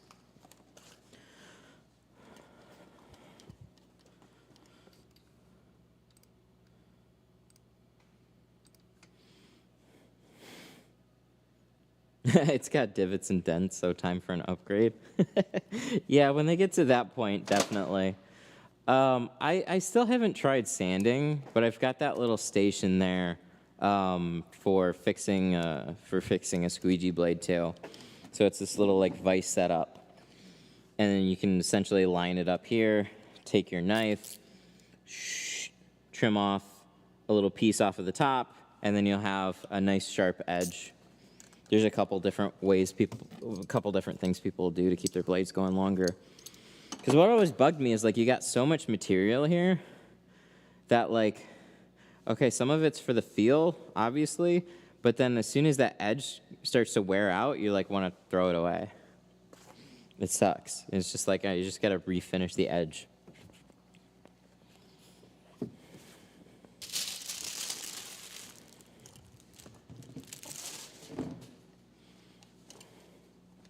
Is there a tool better than the chiseler for getting rid of specks? Yeah, I actually don't like the chiseler for getting rid of specks. I have one here, and it's decent, but I don't really like it. So there's a couple different stages. I don't know if I'll be able to find my gray card. Honestly, this has been like a total replacement for any gray cards that I use, but I would essentially have like little stages. So one was a gray lid coat card, and then this was more for like medium touch-ups, but it's really soft on the film too. So I'll use this edge right here. It's rounded, it's nice. You heat up the film, and you press this like you would for a chiseler, and then that'll help get out most of the air and whatnot. And if you need to go with a harder touch-up, this will start to ruin it. Like, okay, so this edge here, if you get a gator blade's awesome because it's two tools in one. So I use this for scraping, that's its design, but I think this back corner here, this is a better edge for touch-ups than the chiseler is, actually. This is a little flatter, where the chiseler seems to have like a little round to it. This is a little flatter. But if you want to do like hard touch-ups, you can heat up the film, use that little corner on it, and dig that into the film a little bit and push all the air out. It's a much better touch-up tool in my opinion. And I'd always have it on hand because I'd use it to also like rough scrape the glass. It was nice. That's one of those ones that I typically have in my tool belt. Really nice.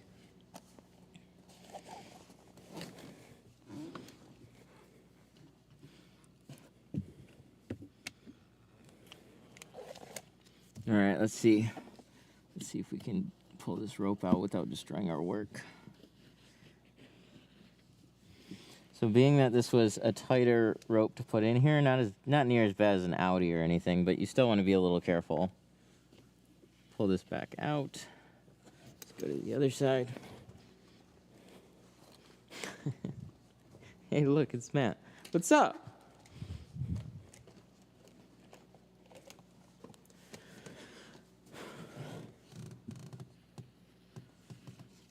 Pull this out this way. You're done looking at Jeeps? There we go. And then the rest of this comes out here. Perfect. One more, and then it's wiped off this windshield. And we'll do any touch-ups that we need to, put the mirror back on, and she'll be all set. Oh my God, it's 2? What happened? I thought it was like 12. How is it 2?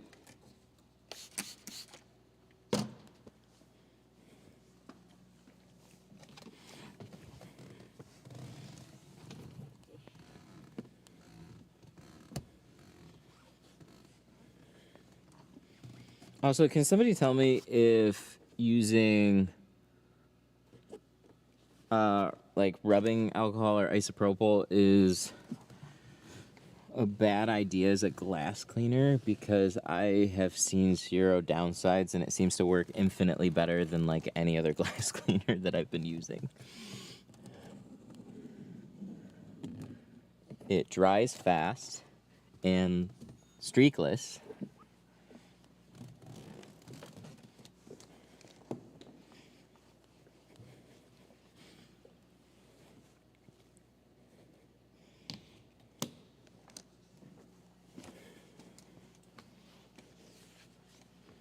And it's kind of awesome. So I've just been diluting rubbing alcohol or isopropyl. I don't know which one. Either one. Maybe alcohol. I've got a bottle of it.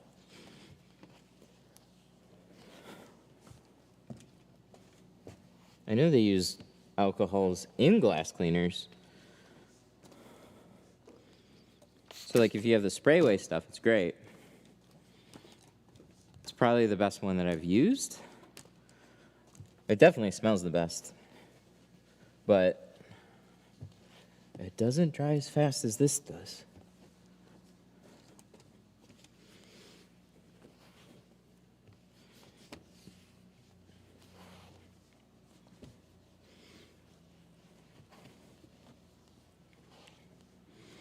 What is it? What am I using? Isopropyl 70. It's great. That's my favorite glass cleaner. I've talked to like a couple detailers too, and they've said like the same thing. So I'm not a chemist though. Maybe long-term use is a problem, but as far as just finishing up a tint job, I am just kind of shocked. It's kind of amazing.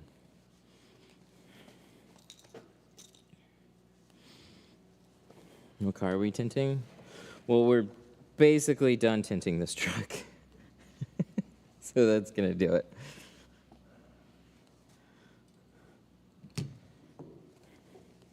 All right, keys out of it. I have to put the mirror. The secret to streak-free glass is getting it dry, and ISO dries the fastest. So why use anything else? I agree. That's pretty much what I've come to. Anytime there's little streaks that take longer to dry, you have a streaky window. If it dries really fast, it's less streaky. Nothing dries faster than isopropyl.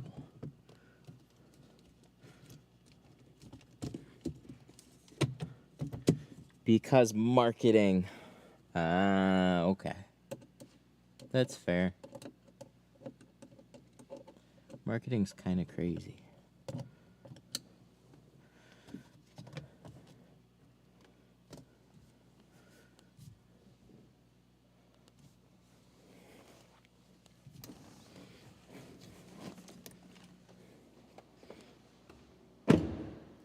Sick. Ooh, that looks good. Hang on, let me double check the keys outside of the car. Looks good. Looks good. Let's close.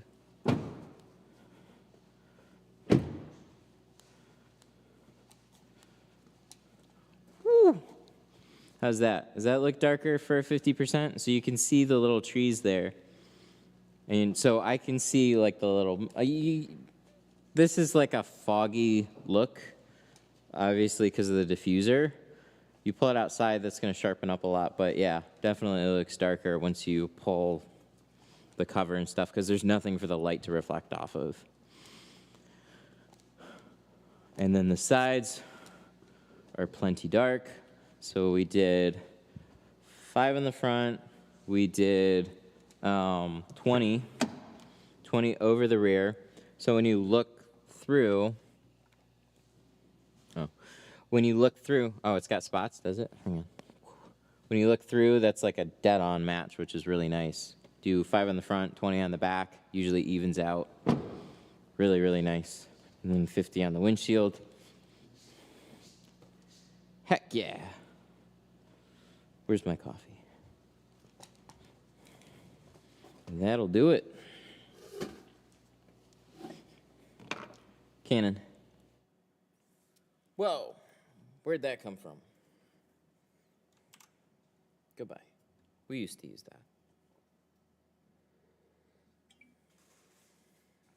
that. Clean your camera with some ISO. It sounds fancy when you call it ISO. I kind of like that. I'm going to start telling people I use ISO glass cleaner, and they're going to say, what is that? Marketing. That's what that is.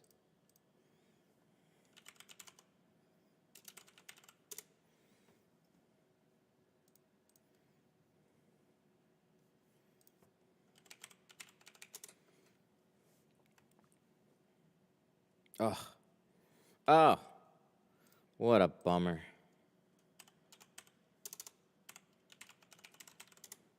Sorry, I had to look to see if it was already taken. Oh, I could buy the domain for... Look, I could buy the domain for $5,500. Coming full circle back around to domain names. I was just going to see if it was available, and I was going to buy it and not do anything with it.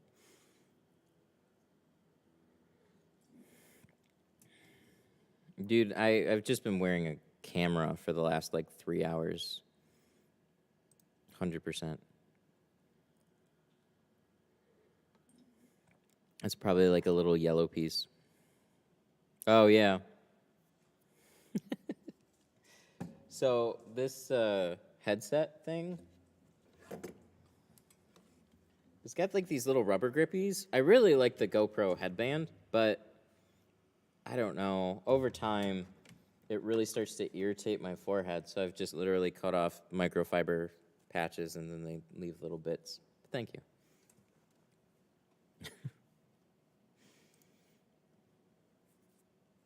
I'll steal that name, though. If I ever do a glass cleaner, I'll call it ISO glass cleaner.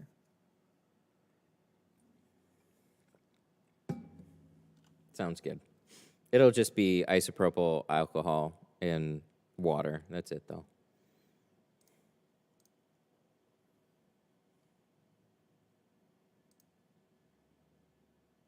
Is there any specific name for the carts? I can't find them. You can't find them? All right, hang on. Let's take a field trip.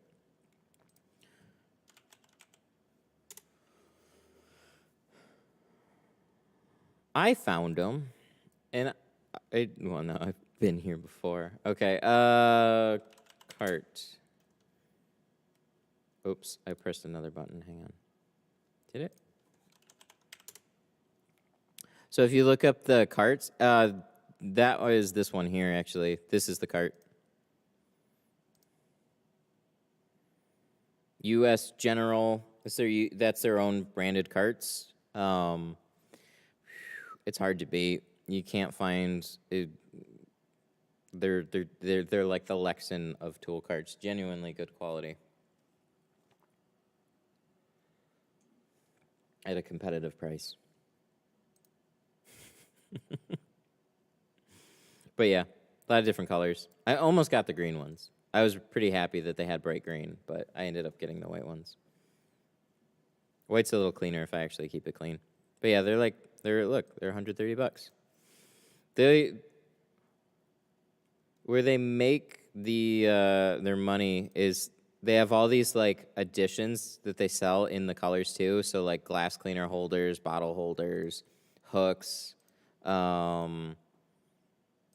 So people will seriously. Oh my God, kind of. They're nightstands. And his dresser is another toolbox. Nice bed table. Oh, good God. Oh. Oh, my God. Okay, here you go. This is somebody that actually uses them for what they're for. Welding cart. That's hilarious. Oh, this dude, like, bolted a vice thingy into it. That's cool. Or a lathe or whatever that is. Nice. Yep, they got, like, drill holders and stuff like that, too. And matching power outlets. Paper towel holder. Nice. The bigger cart that I have is not this, but I haven't really used the bigger cart for what I bought it for. So if you go back here, I think it's this one. This was the bigger one that I bought. I bought the 5-drawer one. So this is the toolbox that sits over with the TV on it. And then I just literally lean the TV back against this. And it's got the same type of stuff. You can buy lots of accessories and stuff for them. Hard to put together. They're a little annoying. You need a second set of hands. Because you have to like lift that box. You build a frame. And you lift that whole toolbox that's already pre-assembled. And you drop it onto it. I managed to do that by myself. It was tough, though. I had almost fell. I almost just dropped everything. It was sketchy. They need a job. Any chance your shop? No, unfortunately, I can't support another tinter right now.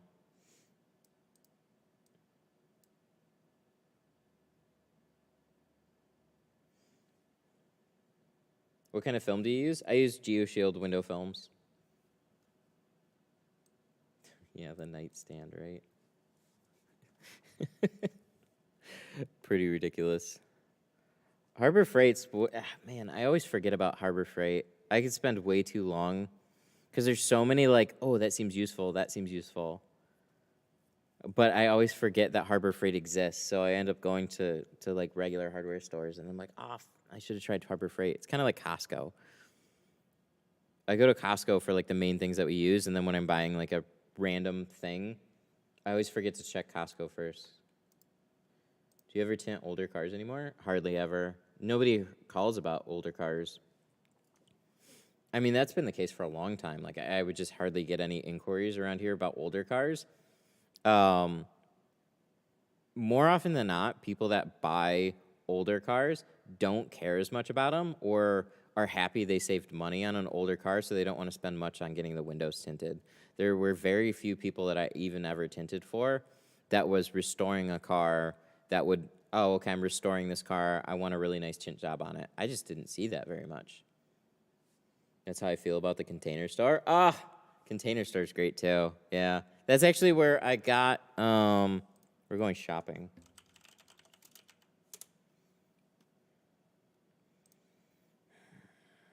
What was it? Okay, so the rack shelving here, there's one part that I never point out. Alfie? Oh, Alpha. That's this stuff here. Is it going to search?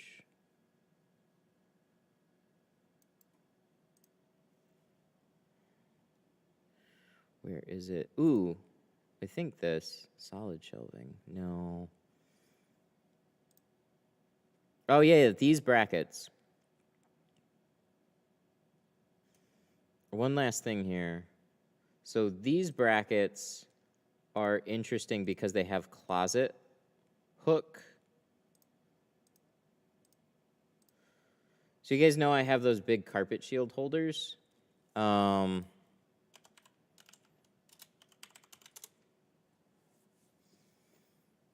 These brackets, they're pretty interchangeable with other dual track bracket systems. So the Container Store has those brackets specifically that have the little closet hooks underneath them. Let's see if I can find them.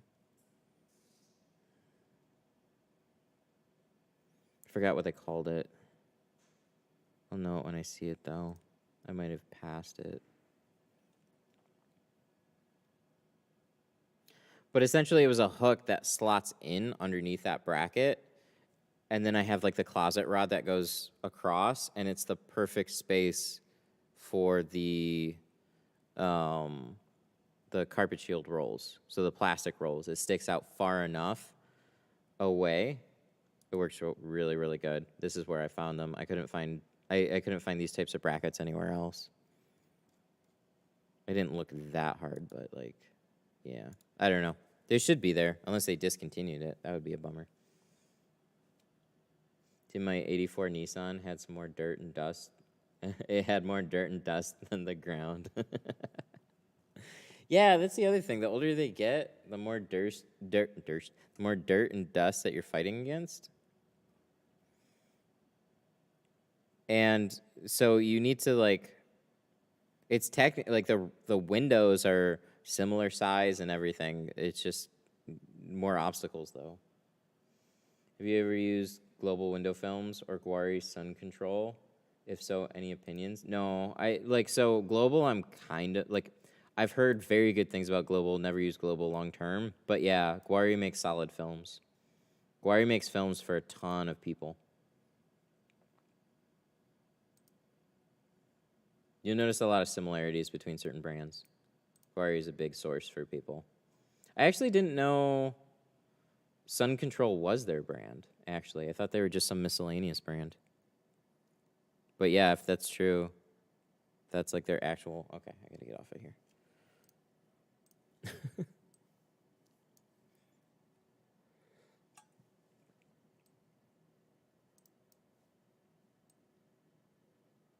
But yeah, who is it? Guari, good company, good films.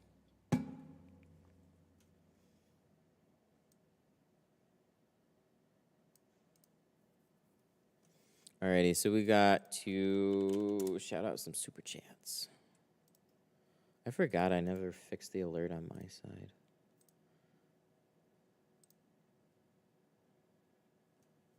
All right, so we're gonna shout out some super chats. Big shout! Oh, what the heck? I missed it. Aaron with the 20. Damn, we're gonna have to replay this.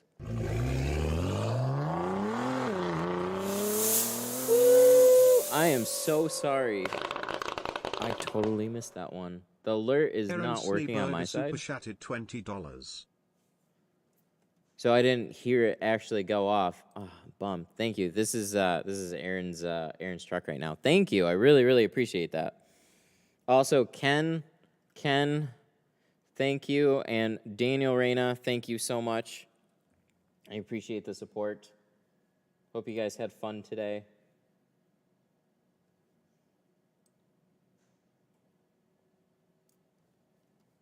It's been a good stream. Alrighty, I gotta wrap up a couple of things, so I'm gonna hop off here. If you can add the shorty handle and the scrub pads, that would be nice. That would be nice. I think I can do the scrub pads. Shorty handles are expensive. I have an idea. I actually have handles. They're just gonna take a hot minute to get here. The shorty handles, though, yeah, those are the best. So we'll have some handle options here. Alrighty. Well, thank you guys so much for watching. I appreciate you. You guys have a good one, and I will see you later. Bye.